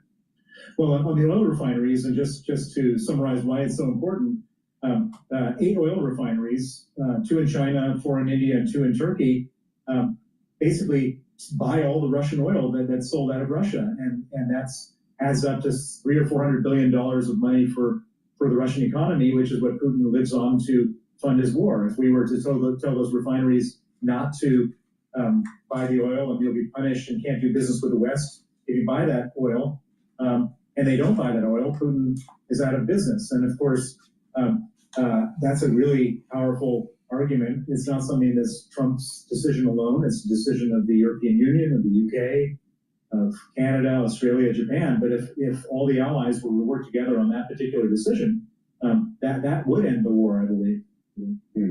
But what is that reticence? Is it a financial one? Well, the main reason why it hasn't been done so far is that there is a fear, not an insignificant fear, that if Russia is a major supplier of oil to the world, and you tell all the buyers of that oil you can't buy it, that effectively takes a lot of oil off the market, takes a lot of supply off the market, demand is the same, and the oil price goes up. Now, interestingly, if you look at OPEC oil production, in the last few weeks, it's increased a lot. And if you look at the oil price, it's starting to go down. And so I don't know if there's been conversations taking place behind the scenes. I would hope that there would be with the Saudis, with the Emiratis, who are now all partners with America on the Middle East peace, where Trump could be making these demands, and maybe they're actually following through on them. Nobody has indicated why they've increased oil production like they have, but this may be a prelude, hopefully it's a prelude to a strong policy decision to cut off Russia from the oil markets, which would then truly have the effect of putting Putin in an untenable position, and then he'd have to negotiate a ceasefire. You said an untenable position. Is that, in your mind, the only sort of proven way to help him negotiate?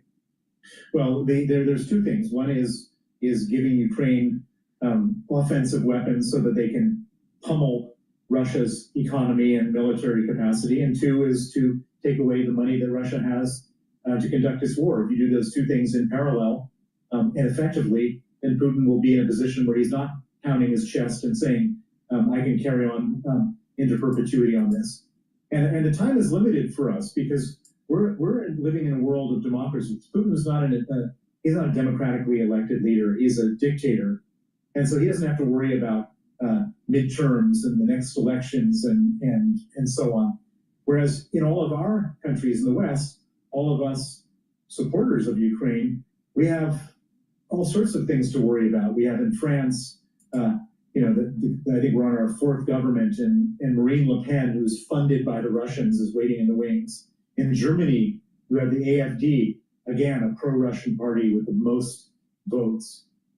You've got a Czech prime minister who's just come in, who's who's anti-NATO, may not be pro-Russia, but anti-support for Ukraine. You've got Dutch parliamentary elections where you have Geert Wilders, who's a far-right person. And so you've got a lot of stuff going on our side, which, one or two of these things could end up changing the course of how the West supports Ukraine. And so time is not on our side, and we need to give the Ukrainians enough so that time is not on Putin's side either. But would you have said, though, when Trump took office for the first time, I don't think we can necessarily say that he was pro-Russia, but he was a little bit more reticent on Ukraine. And yet the longer that he's sort of been dealing with both countries, he's found it so difficult to deal with the Kremlin. We've seen that shift, position shift from him. That's absolutely the case. And I can remember everyone was panicking about Giorgia Meloni, saying, well, she comes from a right-wing party and her coalition partners are this guy Salvini, who is pictured in Moscow allegedly taking money from Russian sources. But she's turned out to be one of the best prime ministers in Europe when it comes to supporting Ukraine and being tough on Russia. So it's very difficult to predict too much, but we've also seen how damaging it can be. Look at what Viktor Orban has been doing in the European Union. He's the prime minister of Hungary, and he's using Hungary's position in the European Union to veto all sorts of policies towards Ukraine. Hungary's population is 1% of the EU population, but he's effectively got a veto over all sorts of decisions in the EU. And so that's the fear that I have and many other people have about all these different right-wing candidates. Perhaps most of them will actually turn out to be okay, but all it takes is one or two of them, and life could be very difficult for all of us if they veto policies that help Ukraine finally win this war. I just want to ask, Ask has a vision to ensure that healthcare is a basic human right, irrespective of where someone might live. I just want to ask if there's a danger to extrapolate too much from the work that Donald Trump has done on the Gaza peace plan in the last sort of week and a half. Because we know, in that situation is kind of unique in that we know that the US and Israel are very close allies, while also Hamas was in a situation where they had reason to stop the destruction that we were seeing in Gaza. With Russia and Ukraine at the moment, is there a will to end that war? No, there's no will. So Putin needs the war in order to stay in power. If he's not in power, he ends up going to jail, losing his money, and probably dying. So for him, he needs the war to stay in power.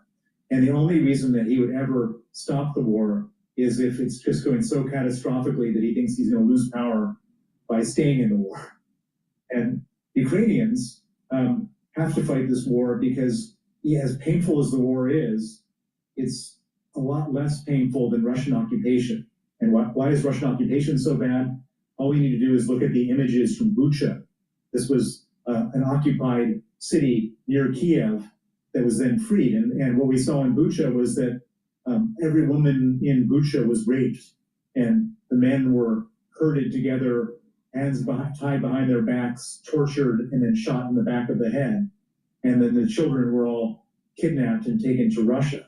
And so for the Ukrainians, no matter how painful war is, and how terrible it is, and the terrorism that goes on every day, it's infinitely better than Russian occupation. So there's no chance that the Ukrainians are going to surrender, and there's no chance that Putin is going to stop the war unless he thinks being in the war is riskier for him personally than not being at war.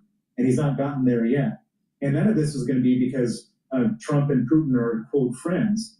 This is going to be because there's so much pressure on Putin that he has no choice.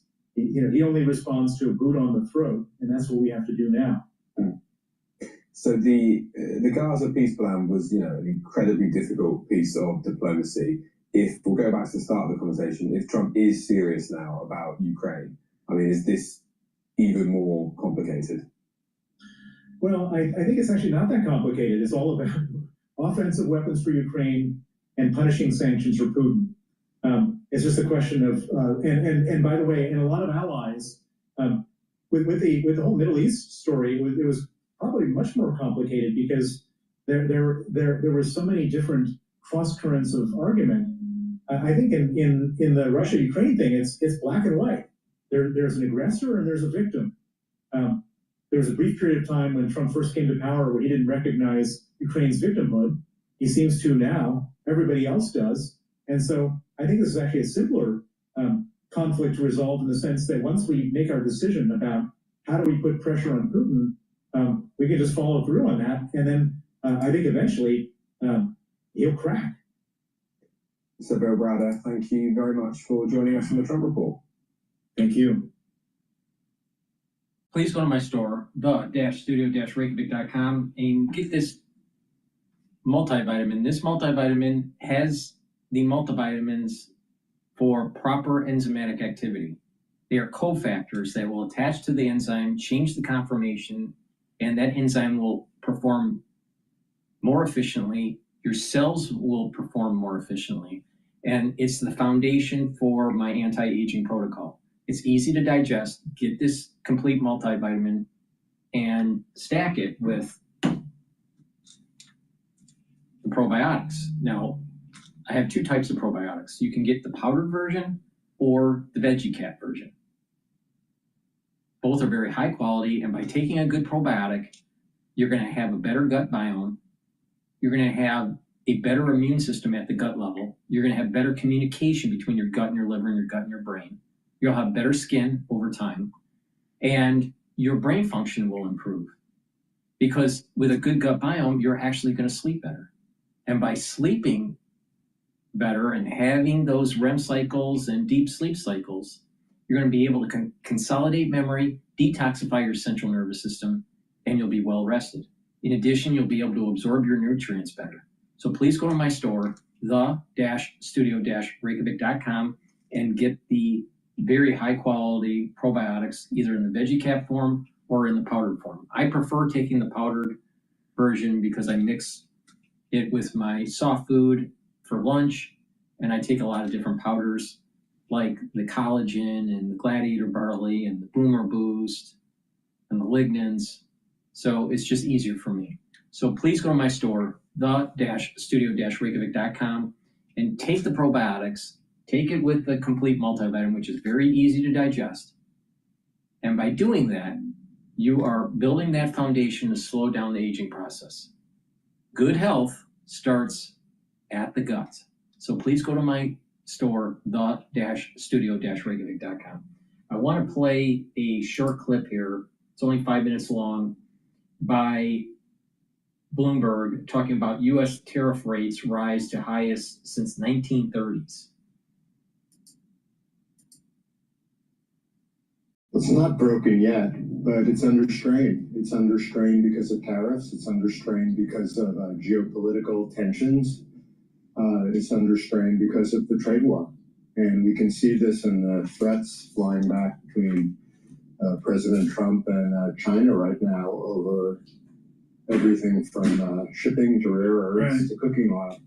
We have prosperity, Professor, and we see it, folks, in the Morgan Stanley earnings coming out here. It's all the beat, all the same thing of our financial system doing well. Morgan Stanley up over 3% here on the news. Maurice Amsfeld, there just seems to be two Americas, one affected by goods and trade and worry and angst, and another a financial boom like Morgan Stanley. Can we exist like this?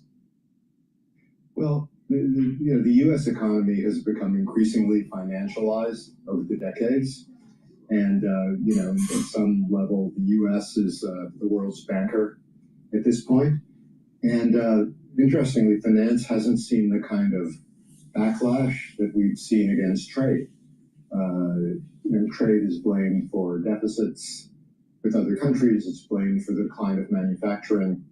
We don't see people wanting to curb financial transactions. Quite the contrary, we're seeing deregulation, stable coins, and the like. So there really is a divorce between those two sectors. And the question I have is, can that go on forever? Yeah. Or will the trade tensions eventually feed into the financial sphere? I think they will.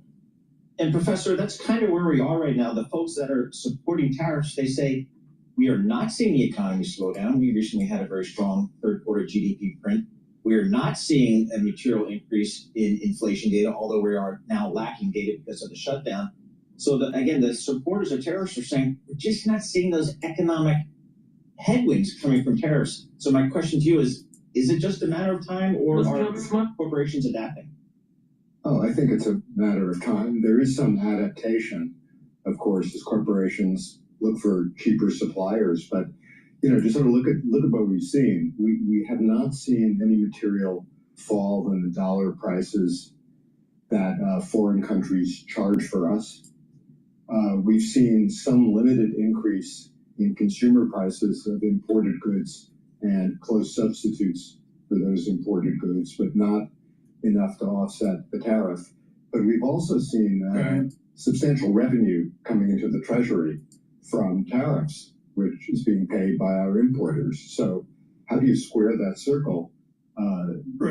You square it with a hit to profitability, and with the observation that firms have been swallowing these tariffs to some extent while they wait for tariff policy to stabilize and figure out what it's going to be going forward.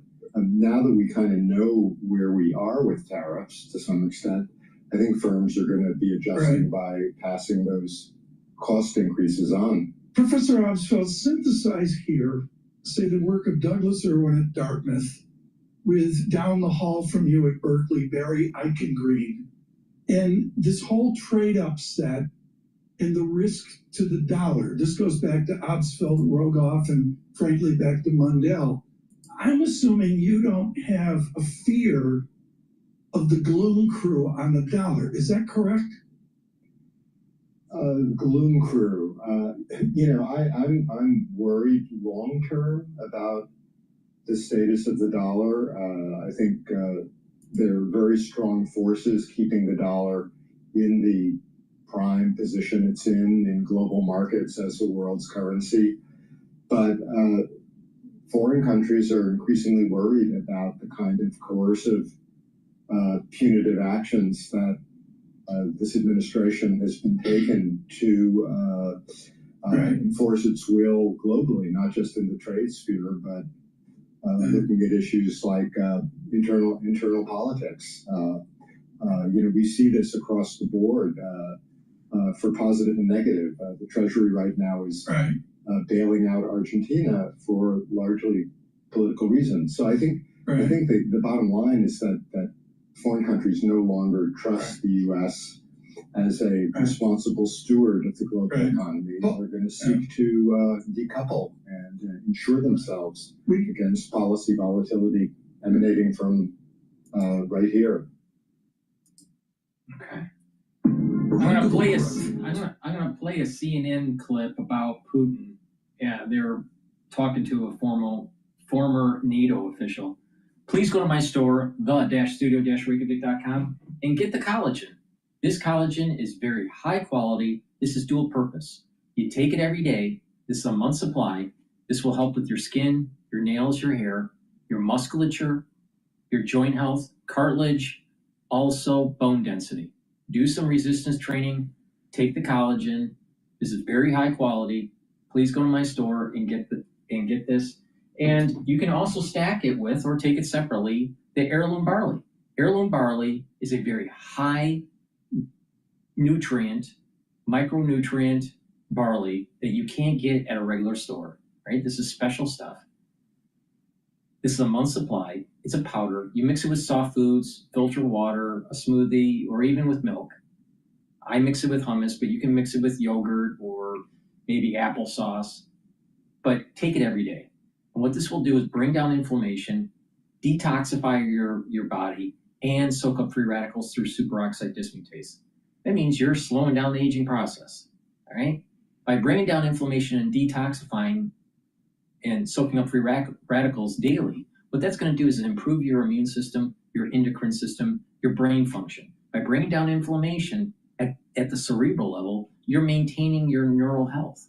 You're maintaining the health of the neuron and the myelin sheath. And when you do that, your neural network will be protected. Also, by bringing down inflammation at the vascular level, you're reducing plaque formation. So you're helping with cardiovascular health. So please go to my store, get the heirloom barley, bring down the inflammation, soak up those free radicals, and detoxify your body. And a great stack would be to take the heirloom barley with the collagen. So you're helping with your skin, you're helping with your musculature, you're helping with your joint health, you're helping with the bone structure, you're helping with your immune system and endocrine system. So please go to my store, the-studio-reykjavik.com. Make sure you use discount 5. It's all caps, discount the number 5. Go to my store, the-studio-reykjavik.com. The link is in the description of this video and all my videos. All right, let's play this CNN video here.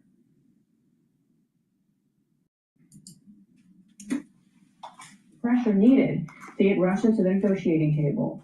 Let's bring in former NATO Deputy Secretary General Rose Mueller. She is joining us now live from California. Rose, it is good to see you. So President Trump is coming off of what he's described as a peace victory in Gaza, and he's using, in his words, the same model to try to bring this war in Ukraine to an end. Is that a valid analogy in your view that he's making? Whatever went into the actions that got to that ceasefire in Gaza can be done now in Ukraine. He certainly had to pressure the leader of Israel, Mr. Netanyahu, to get this solution, the ceasefire in Gaza. So I think he's looking to apply some tough pressure on Vladimir Putin. The question is how best to do it. The Russians have discounted, as you just heard, the Tomahawk as being, not a game changer in the war. On the other hand, it is a step in the direction of supplying a bigger and more capable weapon than the U.S. has supplied up to this point. So is this the way to do it? I'm not sure. There could be other inducements that the president may try on Vladimir Putin, such as opening up more economic opportunities. Those kinds of things have been very attractive to Putin in the past. So I don't think it's going to be a kind of unilayered response. Economic opportunities, you mean sort of a carrot approach that you stop this war and we can have further economic ties after the fact, or in the interim as well? No, I don't want to say in the interim. I do think that it would be a carrot offer to get the war over with. The president greeted, Putin in Alaska at the end of the summer, and there was a big coup men along on that trip, and Putin, I know, was hoping to get some business opportunities, at least in the talking phase. So I do understand that Mr. Trump has that in his mind as well. It's a classic diplomatic approach, right? The carrot and the stick. Right, but I'm just wondering, because I picked up on that as well. President Trump has consistently talked about the great business and economic opportunities that await the U.S. and Russia once this war ends, and also continues to talk about the fate and the attrition of soldiers in this war, and Russians as well. Every week he throws out a number. These are 2 points that we don't hear from Vladimir Putin. And I'm just wondering if the president's focus is a bit miscalculated. We know that Russia's economy is facing some hardships, but they can withstand another few years, at least, given where they are now on a wartime footing. He seems to be just fine having Russia isolated where it is, but still remaining close with other BRIC countries in particular. And, the troop attrition, again, seems to be a bigger concern for Trump than Vladimir Putin. Yeah.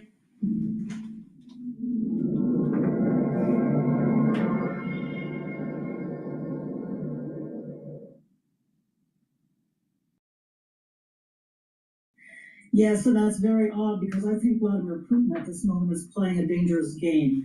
You may remember that back in 2022, there was consideration of another big mobilization in Russia, and tens of thousands of Russian men fled the country. And so Putin has been very, very hesitant to try another mobilization.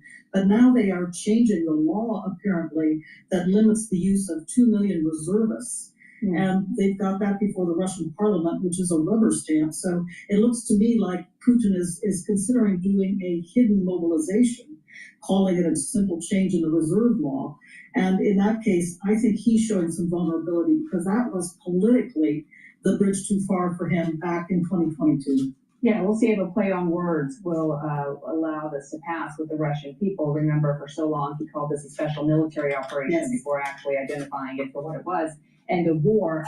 You rightly mentioned that the pressure as of late that President Trump has put on Prime Minister Netanyahu to get to this deal, but one has to note that he essentially allowed the Prime Minister in Israel to continue not only aggressively on the ground in Gaza, despite the concerns and really the isolation of Israel from a number of other countries, but also taking on Iran as well to get to this point.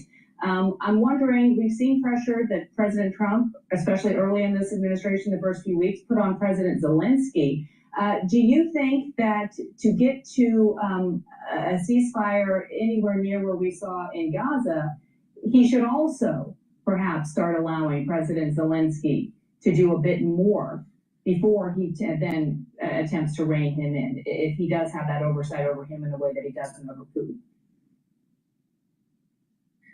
I really wanted to point to the effectiveness. All the attention is on the Tomahawks at the moment, but Zelensky himself has talked about the effectiveness of 2 new Ukrainian missiles, 2 new drones that the Ukrainians have been launching against Russian energy facilities. Their gasoline and petroleum producing infrastructure is quite damaged by a series of Ukrainian drone attacks, and now they put their new missiles to use there too. By some accounts, gasoline production is down 20% in Russia, and the Russians have had to import from Belarus in order to be able to supply their drivers with gasoline. So obviously, the Ukrainians have been very good with their own indigenous missiles at causing damage on the Russian side as well. And I can see the president definitely encouraging that kind of activity on the Ukrainian side when he sees Mr. Zelensky on Friday. Yeah, he does seem to be impressed by military wins. He said as much with regards to some of the strikes that Ukraine has successfully launched deep within Russia, the same in Gaza as well. I'm not in Gaza, in Israel, in terms of their strikes on Iran. As far as this meeting on Friday with President Zelensky and President Trump, what will you be looking at in terms of any tangible deals made coming out of it? Earlier in the segment, we talked about rare earth minerals perhaps being a deal that we see between President Trump and President Milei in Argentina. There was a rare earth deal in Ukraine. We haven't talked about much at all as of late. But what will tell you that perhaps we've seen a shift in some strategy from President Trump with regards to this war? Again, all eyes have been on the Tomahawks, but I actually think one of the more important discussions that's going on is the use of these so-called frozen Russian assets for the Ukrainian war effort and for eventually for reconstruction. And I know the Prime Minister of Ukraine is evidently in Washington now with a delegation to talk about this and other topics to prepare the way for the meeting on Friday. And I believe that if we see some U.S. movement, the U.S. has been quite resistant on using such frozen Russian assets. And so if there is some movement on that, I would say that that too will be a very significant change and pressure on Russia as well. Right, and we have seen President Trump shift some of his views and even allow U.S. weapons to be delivered to Ukraine after the sale of those weapons to NATO countries, and then they would supply them to the Ukrainians. We've also seen in the past that following meetings with President Zelensky, we see either a phone call or another meeting perhaps with President Putin. Do you expect to see that happen this time as well? I don't expect it immediately, really. I know yesterday the president turned to Steve Witkoff and said, Steve, next we work on Russia. So I would expect the special envoy, Steve Witkoff, to be sent off perhaps to talk to the Russians again. And indeed, Dmitry Peskov, the Kremlin spokesman today, welcomed working again with Mr. Witkoff, said how they found him an effective negotiator. So they were turning a bit of a charm offensive also in the direction of Washington. So I would expect that we'll see some more shuttle diplomacy from Steve Witkoff, and that there won't be a lot of interaction immediately between Putin and Trump. But I am hopeful that we'll see a much more positive meeting on Friday at the White House with Mr. Zelensky than we saw last February when there was that disastrous meeting. I do think those two men now have a much better way of working together, a modus vivendi, and so I expect the meeting will be businesslike and I hope productive. Yeah, we all do as well. Their relationship has improved significantly since that nadir moment there in February in the Oval Office. Roosevelt Miller, thank you so much for joining us. Really appreciate it. All right, we're going to go to Bloomberg. But before we do, please go to my store, the-studio-reykjavik.com, and get the turmeric. The turmeric will bring down inflammation and soak up free radicals. That will help with your immune system and your brain function and vascular system. Lignans helps with your immune system, your endocrine system, brings down inflammation, soaks up free radicals.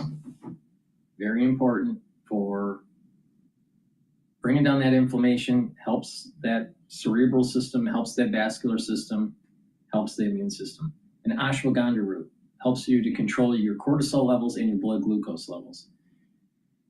That will bring down the inflammatory response of high levels of sugar in your blood. When you have high levels of sugar in your blood, it causes an inflammation cascade that leads to plaque formation. You don't want that. So you want to control your blood glucose levels. And by controlling your cortisol levels, you're helping your immune system. Because when you have elevated cortisol levels chronically, it's actually immunosuppressive. So you want to stop that. You want to get rid of that cortisol. And if you have elevated cortisol levels, it can do damage to your tissues. So you want to control that. Really important to take the ashwagandha root. Now, if you stack this together, especially during the fall and winter season, you're going to be boosting up your immune system and bringing down inflammation.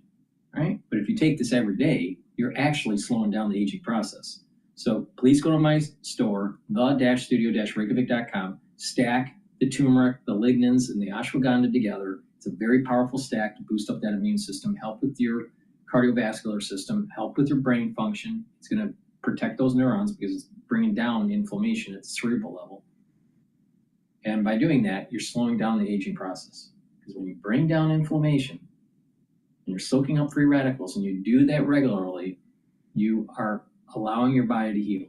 So please go to my store, the-studio-reykjavik.com. Use discount 5 and you get $5 off any order. All right, many thanks, Charlie Pell. I think we need Scott Besson to start talking again. Interesting how stories evolve through the day, because the headline in the first half of the session was Besson's soothing words on China lifts stocks, and I guess that only lasts so long with the S&P 500 turning negative before our eyes. Thanks for being with us here on the Wednesday edition of Balance of Power on Bloomberg TV and Radio. I'm Joe Matthew in Washington. Interesting conversation with Congressman Liccardo as we make our way through day 15 of the government shutdown. Roughly 1 hour from now, senators will vote again on the continuing resolution that continues to fail. We'll let you know what happens, or maybe we should just make a promise to let you know if anything changes, because this has become quite the spin cycle most recently here. The cycle at the Pentagon today is out the door. This is a fascinating story, and if you listen to this program, you heard this one coming after the Secretary of War, as President Trump likes to call him, Pete Hegseth, laid down a marker for the Pentagon press corps right up to and until signing off on a piece of paper mandating new regulations in the way the press cover the Pentagon here. It's not going over well with anyone, well, maybe except OAN. But let me speak about our own shop here. Bloomberg News, along with most every other national news shop, including Fox News, Newsmax, Washington Times, some of the conservative outlets, along with all the others, the three-letter networks, the Washington Post, New York Times, and so on, the 5 major TV networks say they will refuse to sign the new reporting limits set out by the defense secretary, and they've been given a couple of weeks to do so. We saw this coming in slow motion. A Bloomberg News statement reads, the Pentagon's new policy on press access restricts the sort of standard news gathering essential in any democracy. We will continue to uphold the values of an independent free press and rigorously report on the U.S. government, military, and matters of public interest. Following the Hegseth criteria endorsed by President Trump. So what's going on right now at the Pentagon? There's a bunch of journalists and their support crew dismantling computer systems, breaking down furniture, and getting out of the building. At some point, they'll have to turn in their credentials as well. Yeah. The process of covering the Pentagon is about to change dramatically. And I'll be very curious to see what happens to the leaks coming out of the Pentagon. With one news organization, this OAN, they're going to be the only ones in there acting almost like a state TV network. And this is where we start our conversation with our political panel. Bloomberg Politics contributors Jeannie Shanzano and Rick Davis are with us. Rick is our Republican strategist partner at Stone Court Capital, and Jeannie is our Democratic analyst, democracy visiting fellow at Harvard Kennedy School's Ash Center. What do you think about this, Jeannie? Not so much the protocol, but the response to see Fox News, the Washington Times, and other conservative outlets, with the exception of OAN, getting on the same page as CNN, MSNBC, and the others, yes, including Bloomberg, to push back on this Pentagon policy. Does that give you hope for the state of the national news media? Yeah, I think it's very heartening that they have joined together to say that this is absolutely unacceptable. Let's not forget, the Pentagon gets about $1 trillion of U.S. taxpayer money. It sends our young men and women into war. It's happening at a time we're shooting boats in Venezuela, killing people. The president, just hours after he says there's a chance we could have to go in and disarm Hamas, and Pete Hegseth flies off to Europe and says, oh, by the way, you can't enter the building until you agree to abide by these absolutely,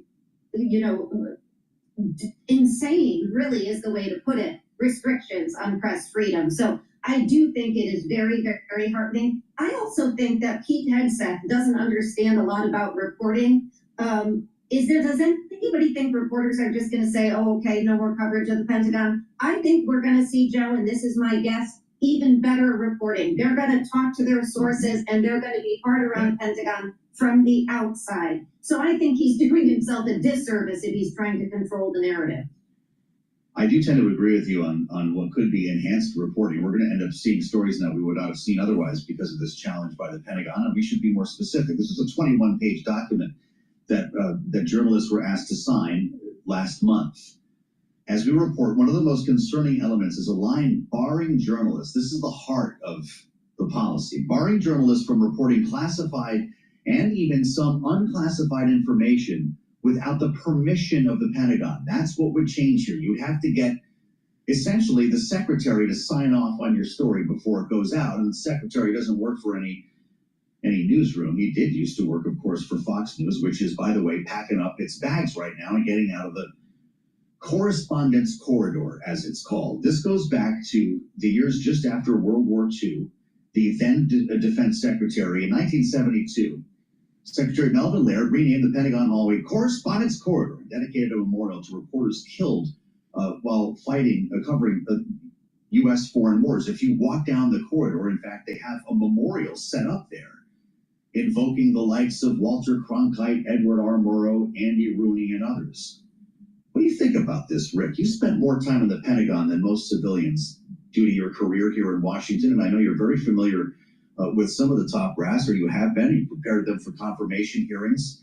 The press corps is a pretty important element of what happens in that building. What happens now? Well, as you pointed out, it's going to be a new question on all the confirmation hearings that are coming up. So they better be prepared to defend the policy being made by the Secretary of War in front of Congress, because this is going to be an issue. And look, there's always been tension, in reporting at the Pentagon. There are a lot of reasons to keep certain plans and activities confidential. It's not an intelligence agency, so it doesn't have the protections that a lot of intelligence agencies have with the use of the press. And Jeannie's right. I mean, it's the largest single use of taxpayer dollars that the government has. And so how do you manage the push and the pull of the public disclosure of what goes on there with the need for some level of confidentiality on war plans, irrespective of who's tweeting them out on their Signal accounts. And so, long story short, it's an unenforceable policy. The reporters I've talked to, point out not only the point that you made, Joe, but also that there's a bar from even soliciting sensitive information and could get you thrown out of the Pentagon press corps. So, one, you don't know what's sensitive, and two, if you don't solicit, you don't get. You got to ask the questions, and so it's obviously an extreme situation, and I am not surprised that there's been a walkout, because the Pentagon press corps has been heralded as one of the greatest institutions inside and outside of government, and as you point out, people have given their lives for this coverage. So if Pete Hegseth thinks he's going to make some progress here, he better look at revising this policy, because these journalists know what they have, and they're not going to lose it. Yeah, well, that was very well put. We remember what Pete Hegseth had to say to the media briefing following our strikes against Iran, Jeannie. That was a massive, here's what you should be talking about kind of speech, as some reporters were questioning whether Iranian nuclear sites were totally obliterated, as the secretary and as the president had said. Well, what's going to happen in the Pentagon briefings now? I was talking to producer James about this earlier. Are you going to have one chair with ON sitting in it? What's the point of even disseminating information? That's absolutely right. I really hope that we are able to see the pictures of this and get the feed, because it will be very, very good to watch. The reality is Pete Hegseth has missed the mark that Donald Trump understands, and I'm surprised Donald Trump isn't pulling him in.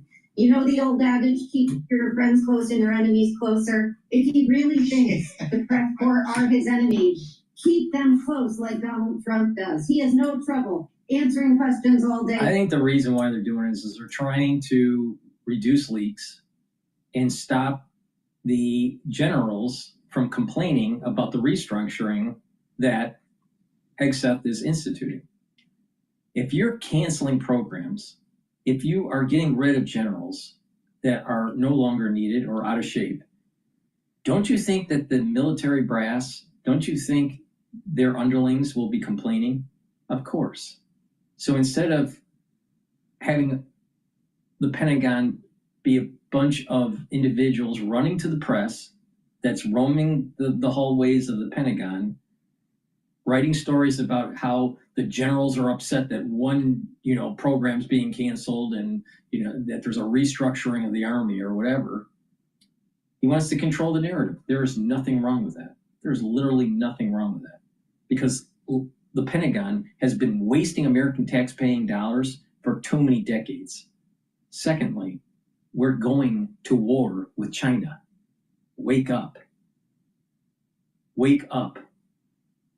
We are starting to get our house in order economically, politically, and also militarily for a war in the Pacific.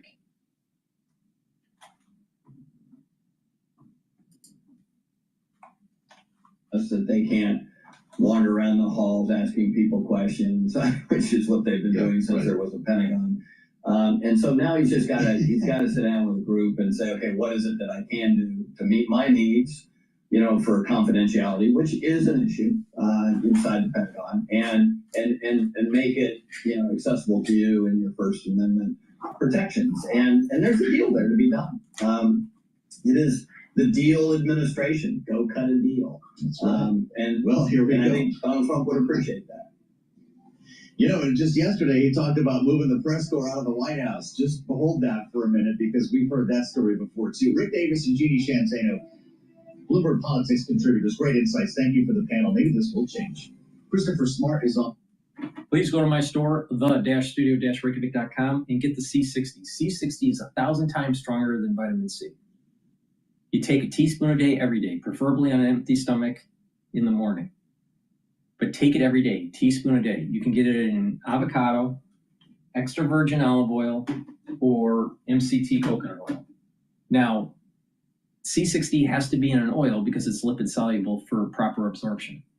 You can get it in a 2 ounce, a 4 ounce, or an 8 ounce configuration. It is cheaper per ounce if you buy the higher ounce configuration. And what C60 does is it'll soak up free radicals. And when you soak up free radicals, you're reducing stress in the cell, in your extracellular matrix, and also at your vascular level. And when you're soaking up those free radicals at the vascular level, you're reducing plaque formation, because free radicals are needed to oxidize LDL. And when you have oxidized LDL, you're increasing plaque in your arteries. You don't want that, all right? So you need to soak up the free radicals to prevent the oxidized LDL. Secondly, if you soak up free radicals at the cerebral level, at the neural level, then what you're doing is you're reducing the stress on the neuron, and you're maintaining the myelin sheath. You're helping the mitochondria of the neuron, so you have more ATP, and the neuron will be able to fire those neurotransmitters. When the neurons are performing better, over time, what's going to happen is you're going to have better neuroplasticity. So you're going to be thinking better, and you'll have better memory.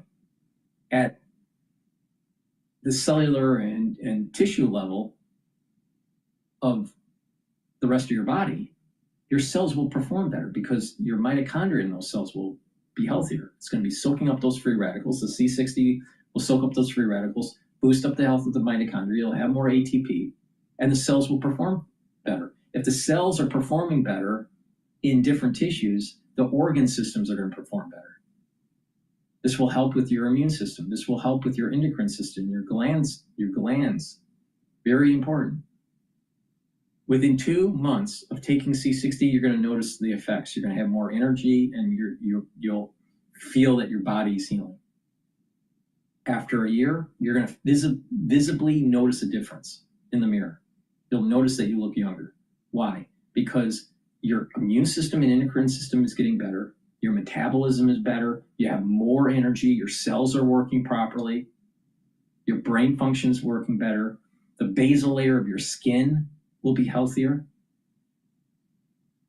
And that's where your new skin cells are produced. C60 improves your basal layer. And when you do that, you're actually looking younger. I've been taking C60 since 2016, every day.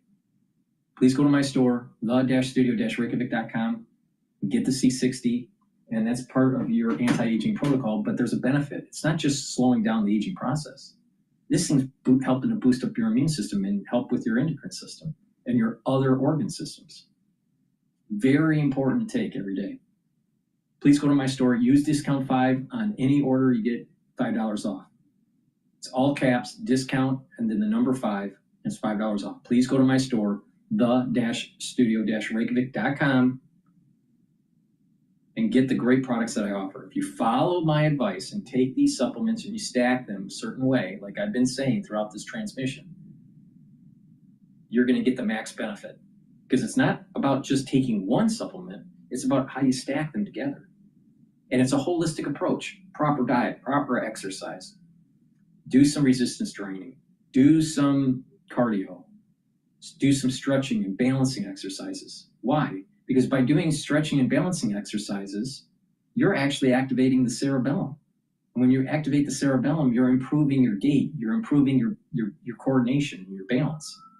And that's something that starts to wither away when you get older. Well, the more robust it is, the more you activate it, the longer it will stay healthy. Learning new things, having some spirituality or mindfulness, that will help you to get into parasympathetic mode, and that way your body is more calm, not so stressed out. So if you approach this holistically with the proper supplementation, you're going to slow down the aging process. Please go to my store, the-studio-reykjavik.com, and get healthy in 2025. Thank you for listening and have a nice day.